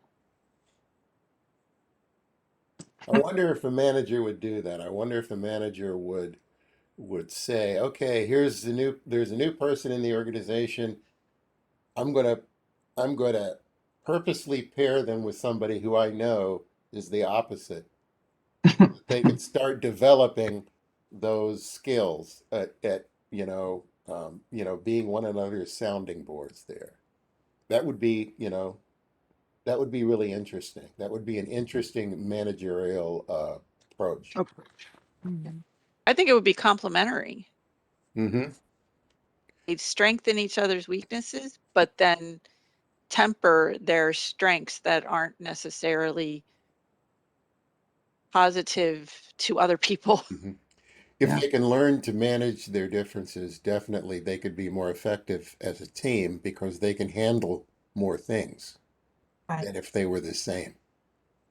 Sandy, Mhm. we had this DISC assessment done throughout our organization. And everyone from the CEO on down did that. And after we got our assessments, they put up a chart in the break room, and everybody went in and put their dot and their initials next to where they fell on the DISC thing. Now, what I would like to say about that is prior to the DISC assessment being done, there were already some issues with trust with management. And so not a lot of people trusted that this would be a good thing. And I think had management followed through with even more or in advance talked about all of this, what it looked like to the staff that wasn't management, in my perception was, oh, now they can look at me and know where my weaknesses are or whatever and exploit them, so to speak. Really? Not that we could look at our managers and say, well, they, if I deal with them on this, it just wasn't enough training. That's all. I guess that's the best way. This is my third time doing the DISC assessment and everything. And the first time was very much like this. It was very immersive and inclusive and a lot of information. What happened on the job really wasn't. And I think they lost out on the advantages because, again, suspicions still are there. As So a you're matter of fact, talking about something like this? very much, only it was a circle, and it wasn't with all the individual numbers. It was like if you were an S, and the DISC assessment was very much like that too. It had you the center dot, and if you were an S, if you were in the middle or left of it or right of it or whatever, that's kind of where you put your dot based on your DISC assessment. I think it was like I said, the first time I thought it was excellent. I think it's spot on.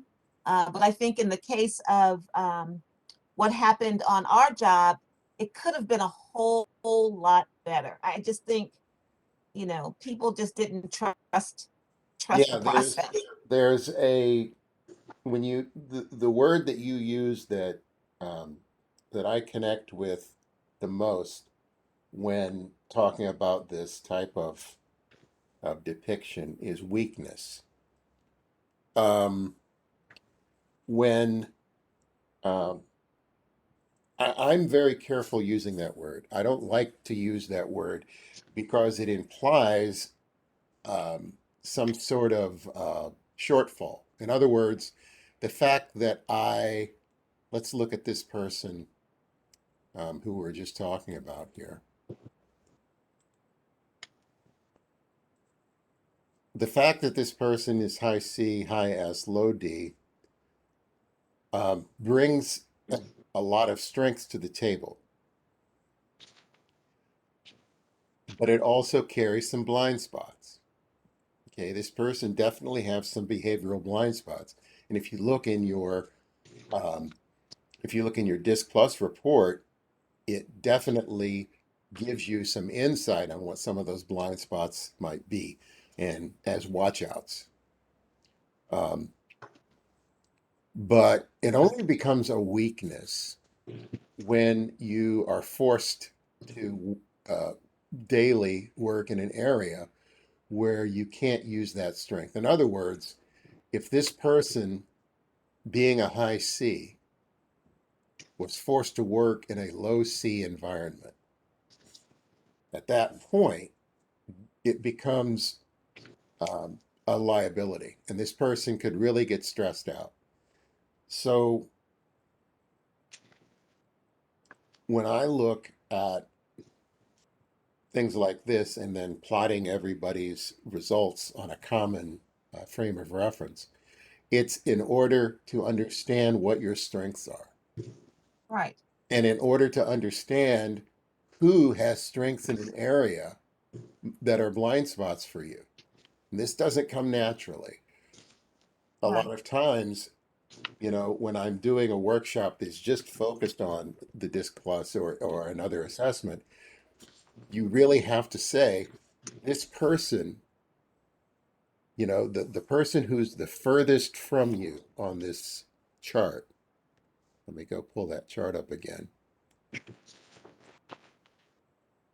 So the person who's the furthest from you, look at the distance here involved. The person who's the furthest from you in this chart could actually be your coach in these areas where they have strengths that complement your blind spots. And I agree with you And vice 100%. versa. Hmm? Yeah, I was going to say, I agree with you 100%. I think the downfall was this was not explained to the group.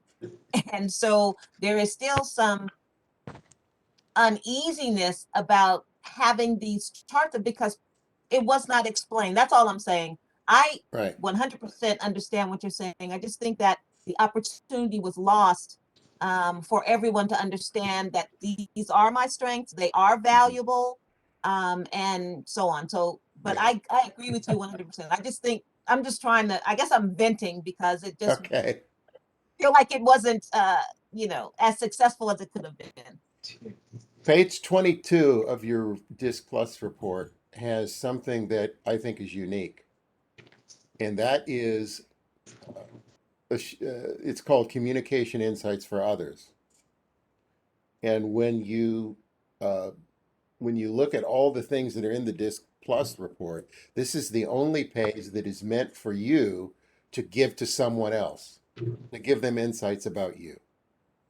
So, in other words, this person whose name is David, if you want to communicate effectively with David, do these things. If you want to avoid, uh, certain things to effectively communicate, don't do these things. And what we see here is that some of these things in here could be potential hot button issues. So if you are rude and abrupt and too fast paced in your delivery, Dave's not going to appreciate that. Um, don't threaten with position or power. Don't be vague. Uh, be more detailed. Be more clear. So these are some things to learn about one another. I feel like that on the team should have a, a booklet that shows the communication insights for everybody in their team so that they can understand how to best communicate and avoid some of these hot button issues.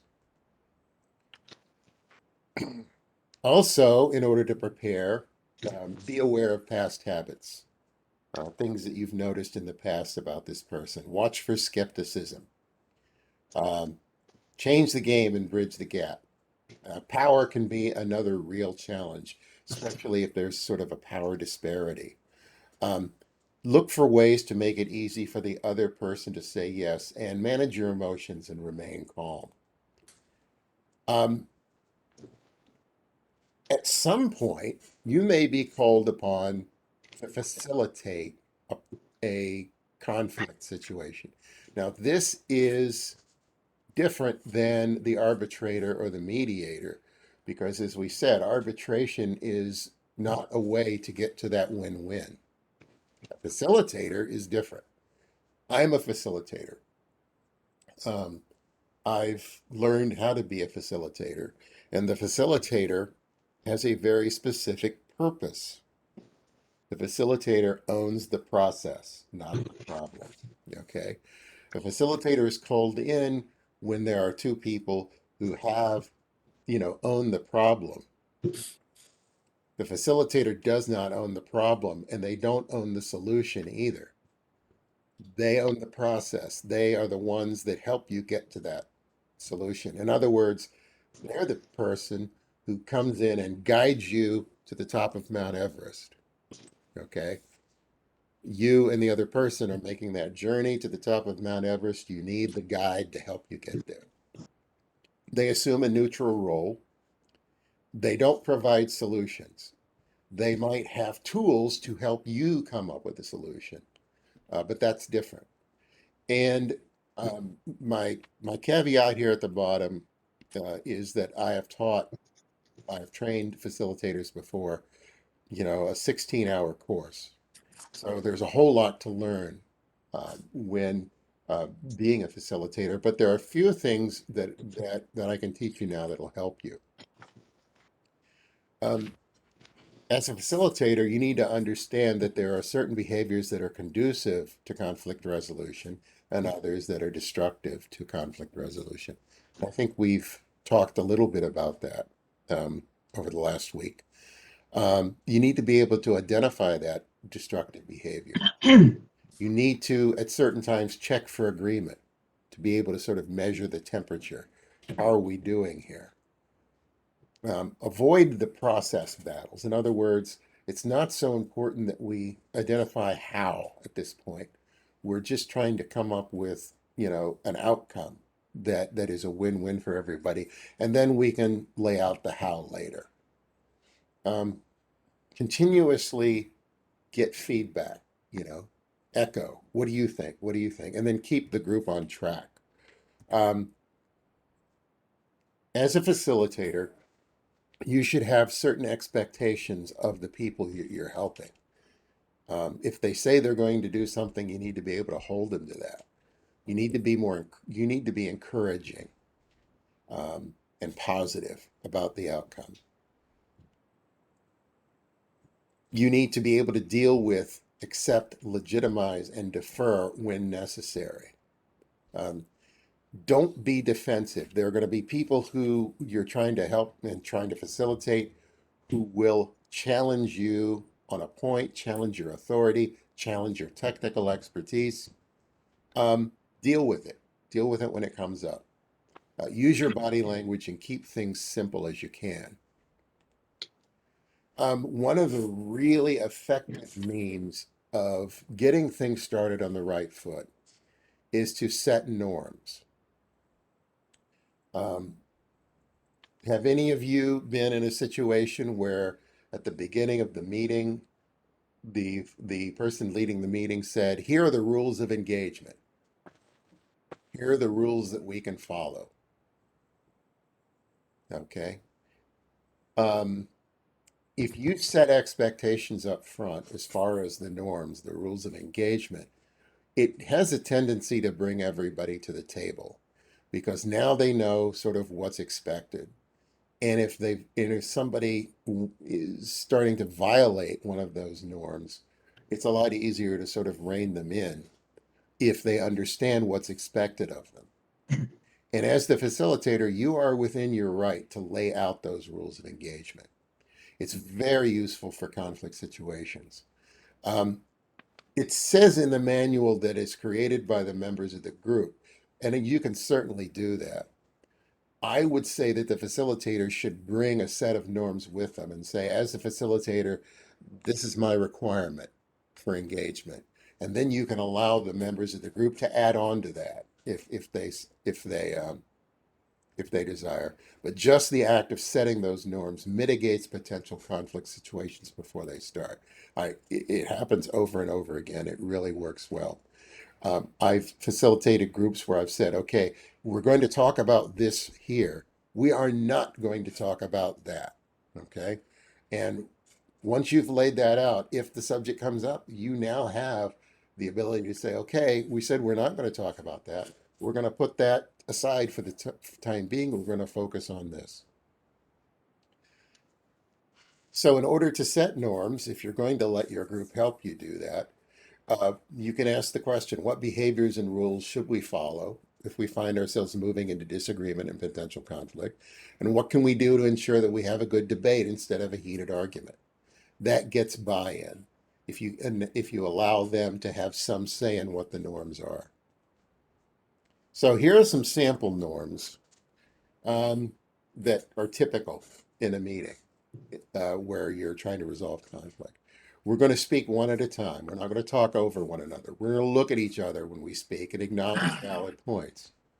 We're going to accept all ideas as valid when presented. This is a tough one for some people because the tendency is to shoot down ideas that you might disagree with initially, immediately, immediately shoot down that idea. We're going to, but getting the group to accept all ideas as valid when presented is can be very effective, especially when you're challenging assumptions. And also, we're going to build on one another's ideas, become collaborators. We're not going to dismiss any idea without really exploring it. We're going to make sure everyone is heard. The facilitator has a big role in that because the facilitator can see, hey, these are the people who are being heard. These are the people who are talking. I'm going to have to prompt these other people who aren't really participating into being heard from time to time. We won't get emotional, argumentative, or personal. No one will attack anyone else. If the discussion gets heated, or we start going in circles, we'll call a timeout and we'll take the temperature. Look how things are going. No one will deliberately block the group from reaching a final solution by taking a firm position too soon. Okay? We'll take a systematic approach to resolving issues rather than just pushing personal points of view. So, of those sample norms, thinking about your situations right now, the conflict that comes up, what are some of the norms that you could put to work in your meetings, in your workplace immediately?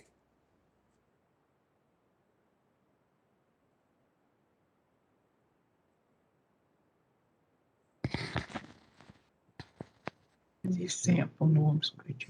I think it's really important that everyone has a voice. So, Okay, everyone's heard. make sure everyone is heard. Mm-hmm. And to some people, sometimes, depending on what the discussion is, it's really hard not to take it personally. So kind of hitting the Mhm. point that this isn't an attack. This isn't, that this is a group dynamic. Everybody is valuable within the group. To stress that point. Yeah. Mm-hmm. I think you need to respect everyone's input. Mm-hmm. That goes along with the whole idea of we're not going to just dismiss ideas out of hand. We're going to accept all ideas as valid when presented and build on one of those ideas, and we're not going to dismiss any idea without really exploring it. But you have to do it up front and just say, now, we're going to have this discussion, this conversation, and we all have to agree that we will disagree on some things, but I'm willing to let your opinion be heard. And maybe the person that had said something that another person didn't agree with, maybe they could explain it a little further. Mm-hmm. Most people want to be heard. That's the bottom line. If they felt like they've been heard, it's really, it helps out the other piece of the resolving the conflict. Mm-hmm. They know they heard. Do any of the norms that we just talked about, do you think they'd be very hard for you to implement in your current situations? I'd like to speak to that if I can. Sure.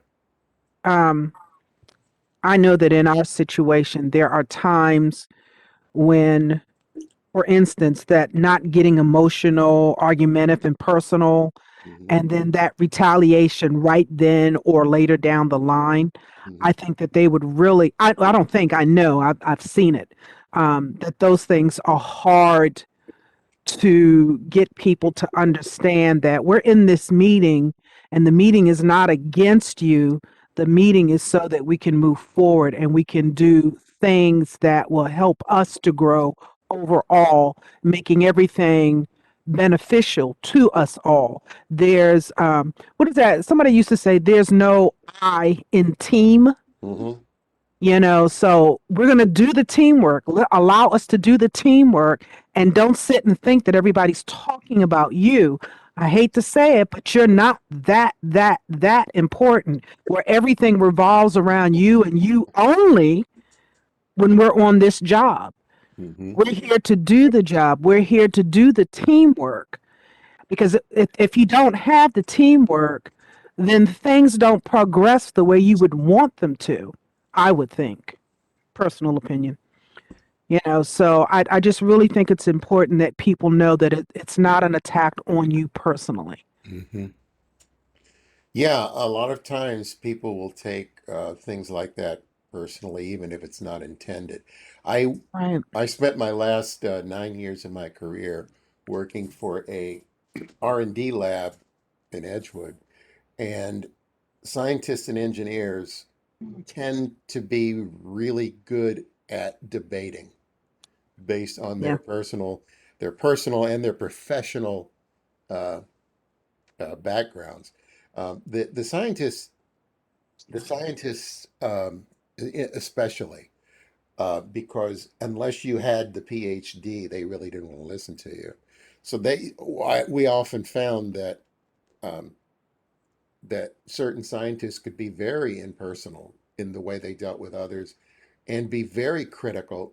And it was kind of hard to not take their their approach personally. You just sort of had to learn. And Hmm. you actually had to be the one reaching out to them to establish an interpersonal relationship and build some level of rapport to where they got to the point where they would respect you. Hmm. You showed value to them, they could respect you, and then they might soften their approach.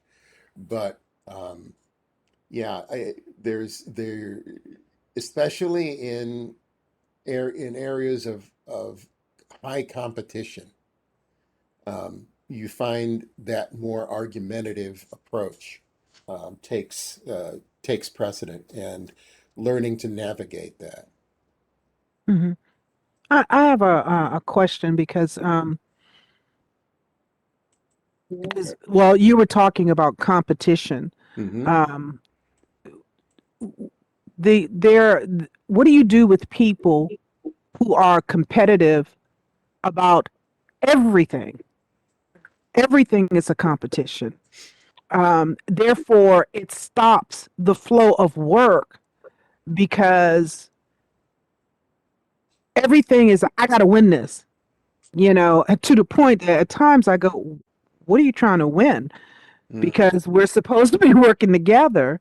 So we all want to win. We all want this, whatever we're working on, to be a positive experience, and we want it to come out in a positive way. So when you have that individual where everything is about competition, it's got to be my way because I want, and because so forth and so on. Hmm. So what would be the approach to even get them to understand um, it's about us and all of us that's in this. It's not just about you and just Why? about you. So What is it that you think drives this person to be so competitive? that's what I'm asking you because Well, I'd I don't like to know. I know. mean, I know how I would go about diagnosing it. Okay. First of all, there's an indirect passive way, which would be Mm-hmm. pretty easy. Mm-hmm. And that would be for you to say, "Hey, I was just in this awesome conflict resolution class, and the facilitator, who by the way is a really awesome guy, let us take this disc Okay, plus Sandy. let us take this disc plus profile. And I thought that this disc plus profile would be something that would be cool for everybody on the team to take. And Sandy said that he would let us do it. And How so about she's if how about everybody on the team takes the profile, then you can look at one another's results, and to see where they're at? you Okay, can look got at it. their results and see, hey, you know what? I see exactly why this person is so competitive, and now I have the basis for having a conversation with them about this. Mm-hmm. However, my feeling is, or let me just ask you, what does the supervisor do about this?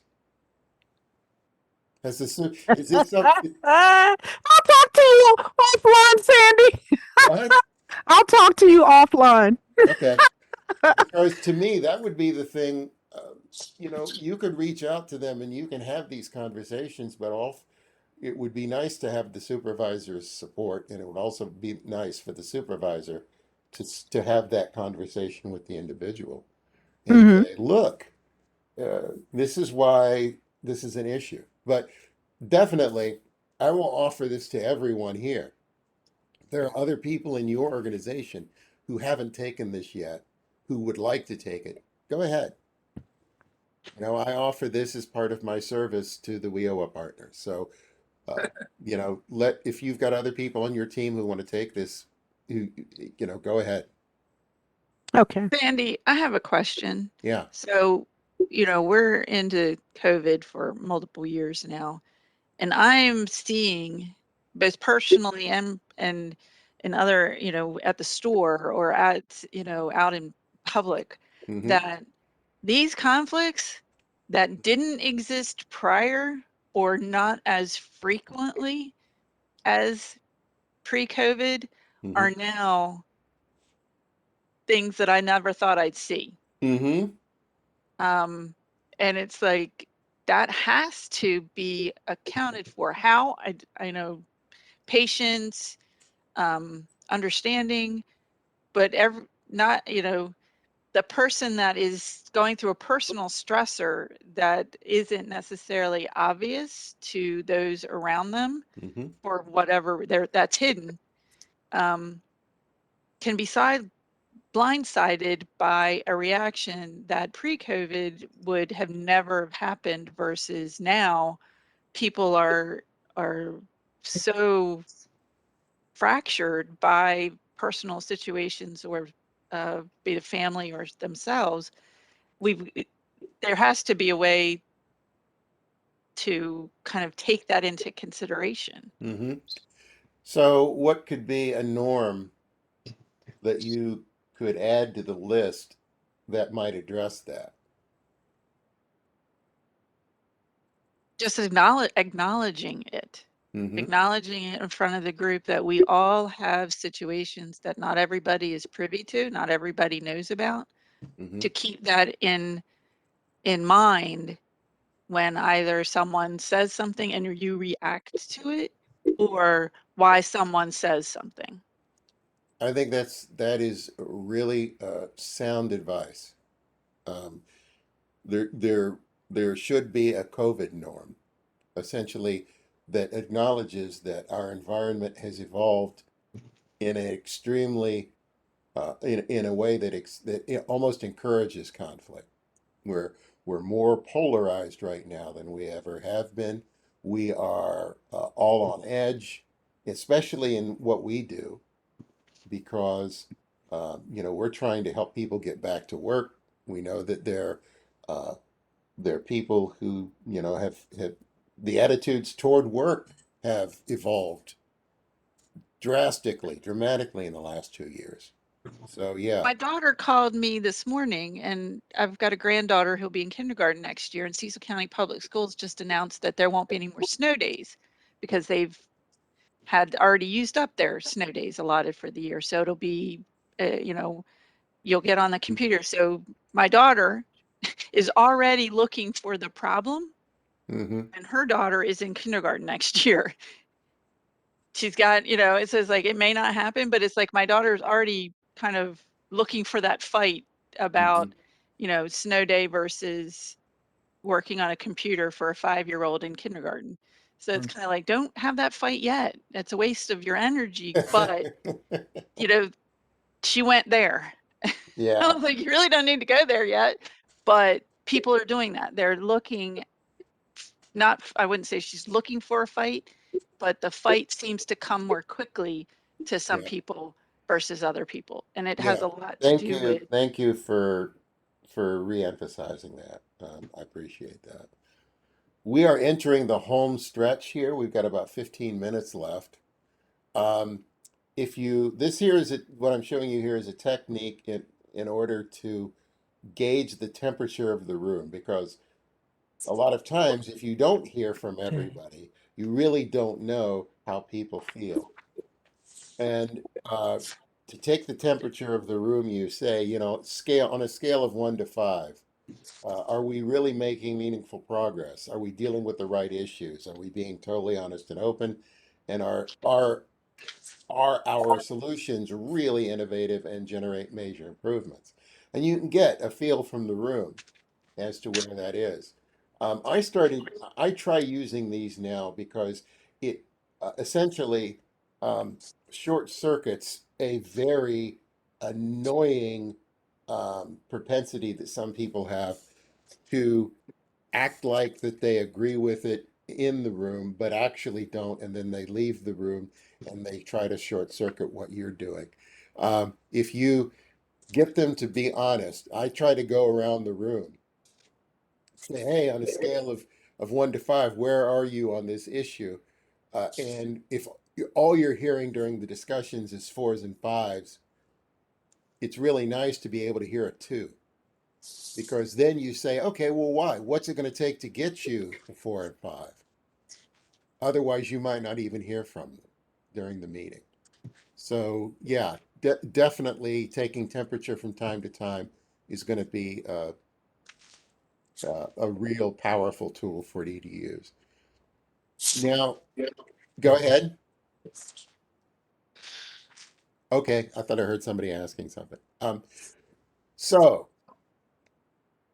along with facilitation, we can also help coach people through conflict. Facilitation is more group related. Uh, Coaching is more one-on-one. So it's one-on-one mentoring that helps people develop their skills, set goals, and understand your organization's success. The secrets of successful coaching, first of all, build on the positive. If I'm coaching an individual and I'm using the DISC Plus or another assessment, the first thing that I do is try to get them to understand what their strengths are and then build on those. These are the strengths you bring to the table because of who you are as a person. Be diplomatic with the negative. That's why we talk about blind spots rather than weaknesses. Everyone has blind spots.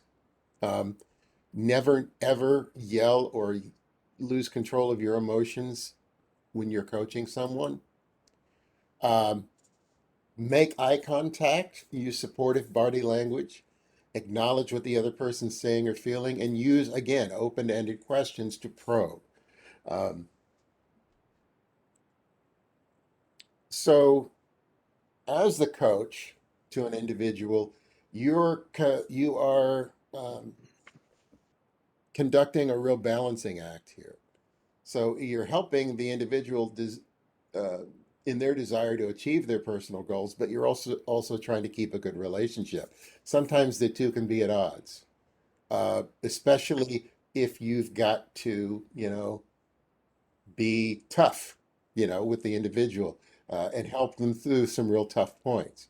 So you're always, always be aware that you're in a balancing act here. Um,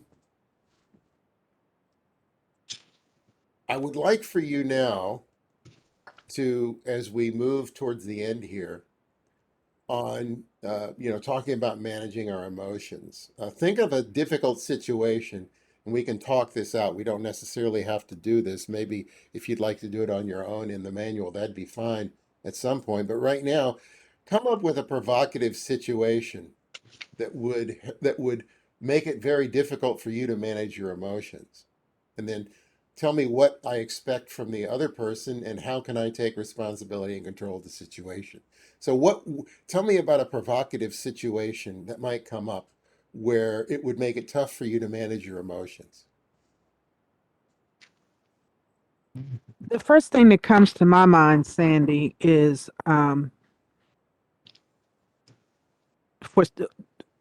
for some reason, for as long as I can remember, is when someone lies on me. And it's one of those things where not only have you lied on me and expressed that lie to someone, but you've carried it forward and expressed that lie to a group of people. Mm-hmm. Nobody investigates it because this person who might be a manager will say what the lie is. Oh, this must be true because that's a manager. Mm-hmm. So trying to number one, it's like a real hot spot button for me, Mm-hmm. and I've learned through the friendships that I have with a couple of people on my job to kind of curtail that to a point now when I get that angry, I'll call that person so that person can talk me down. And then it doesn't bother me quite as much, but I'm gonna tell you, that's a hot button for me to be lied on. Mm-hmm. It's this, I guess the upbringing, you know, I came up believing to be lied on or to tell a lie is the worst possible thing you could do. Mm-hmm. Worse than stealing and what have you, and I can go on to a whole bunch of other stuff. But for someone to just lie on me, Mm-hmm. because saying something is not going to make it go away. Because once it comes out of somebody's mouth, it's out there.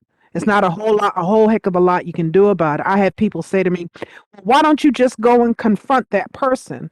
Well, if it was something that was between me and that person, confrontation, one on one, I see that happening. But what do? I confront the whole office? So it's truly, it's a true button for me. It really is.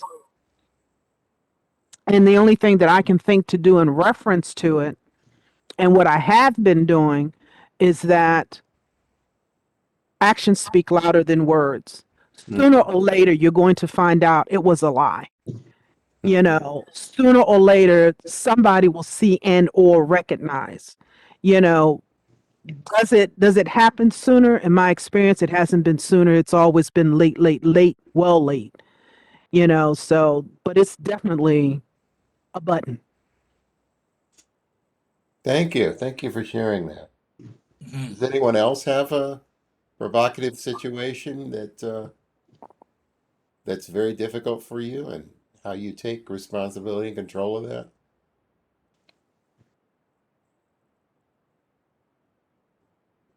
I don't know if I have control over it, but I do have a situation. I'm not saying I have it now. I have had a Mm-hmm. situation where you made an agreement with someone or someone at work, and then they change it. They flip the script on you and act like they don't know what you're talking about. Hmm. What's your reaction to that sort of situation? I'm like, I can't believe it. Can't believe they did.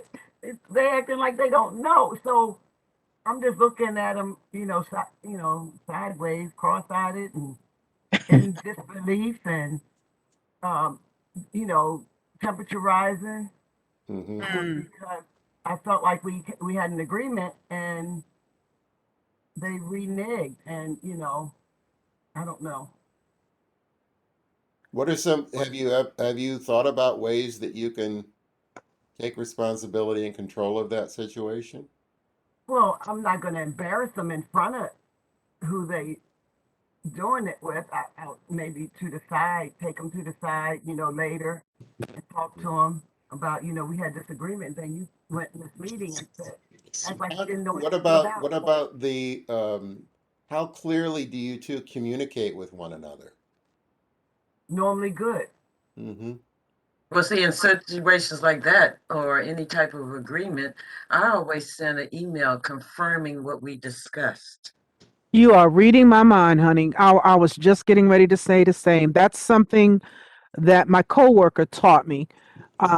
That in dealing with certain people, you have to send out an email after you've had your conversation and state what was discussed in that email. Right. And But what if you don't know that that person's going to do that? It makes no no, difference. it it it It was an agreement that was made, and you're just sending an email to confirm the agreement that was made. Whether yeah, it changes or not, yep, at least you have a record of it. yep. I make a lot of agreements. Yeah, Every time I I make mean, an the agreement. what I think what they're saying is not only do you have the record of the agreement, but you now force the other person to, essentially ratify it. If they don't say anything, then okay, everything's cool. But they might come back and say, well, I don't think that this is what we agreed, or I think that we need to also talk about this, and then you get more clarity. Uh, Mm-hmm. I think that there's a lot of benefit in um, having that record, you know, because it is another form of communication. You're communicating to them, this is what I perceive to be our agreement. And Well, I could do that after the fact, but sometimes, things just come, like just come out and you have no idea. I mean, like I said, I make a lot of agreements. mhm, I deal with a lot of different people, and for me to make an agreement, it might be just a simple agreement. I'm not saying some huge mhm. agreement. It could have been a simple agreement, and So then then could you maybe say that there are some agreements that are going to be trivial where you wouldn't need to do this, but then there are other agreements that are more important where having this record might be yes, beneficial. yeah, Well, I would also, say that. Wanda, in addition to that, you at least now know that this person is capable of turning the tables on you. So you know that's definitely the person you need to send a confirmation of a conversation. Right. Mm-hmm. So Exactly. it doesn't Mm-hmm. happen again. Mhm. That's good. Thank you. That's good. So another way to help manage your emotions is to be aware of your own level of positivity. Am I in a positive mood? Um, because when you are, it induces a positive effect in others.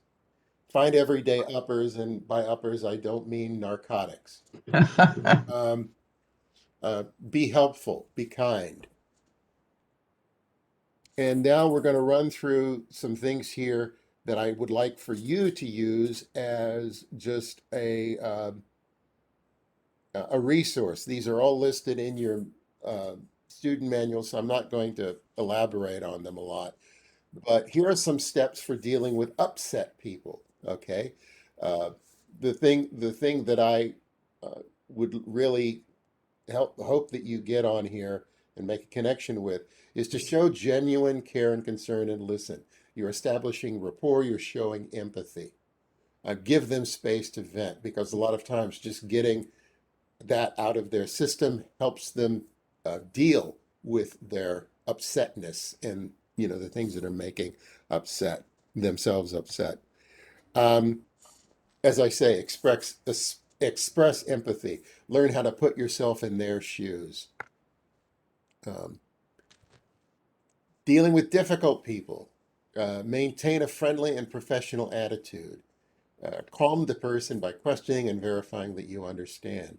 I'm sure that you encounter in your lines of work that you encounter difficult people all the time.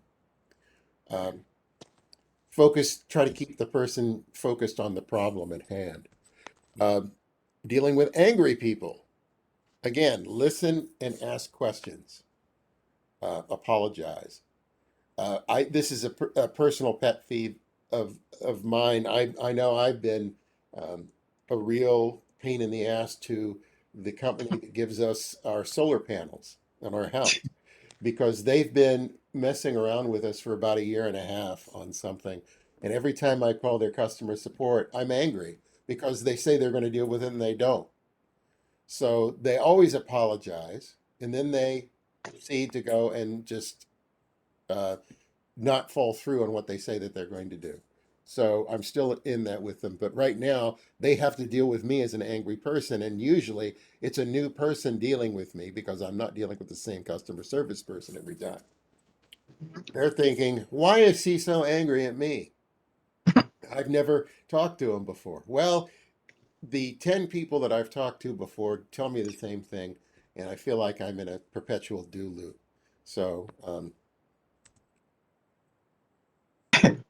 So go through what I suggest that you do is to go through the workbook and look at the techniques in there that you connect the most with for in all four of those areas, being positive, dealing with upset people, dealing with difficult people, and dealing with angry people. These are tools that you can use that you can rely on over and over and over again to help you out.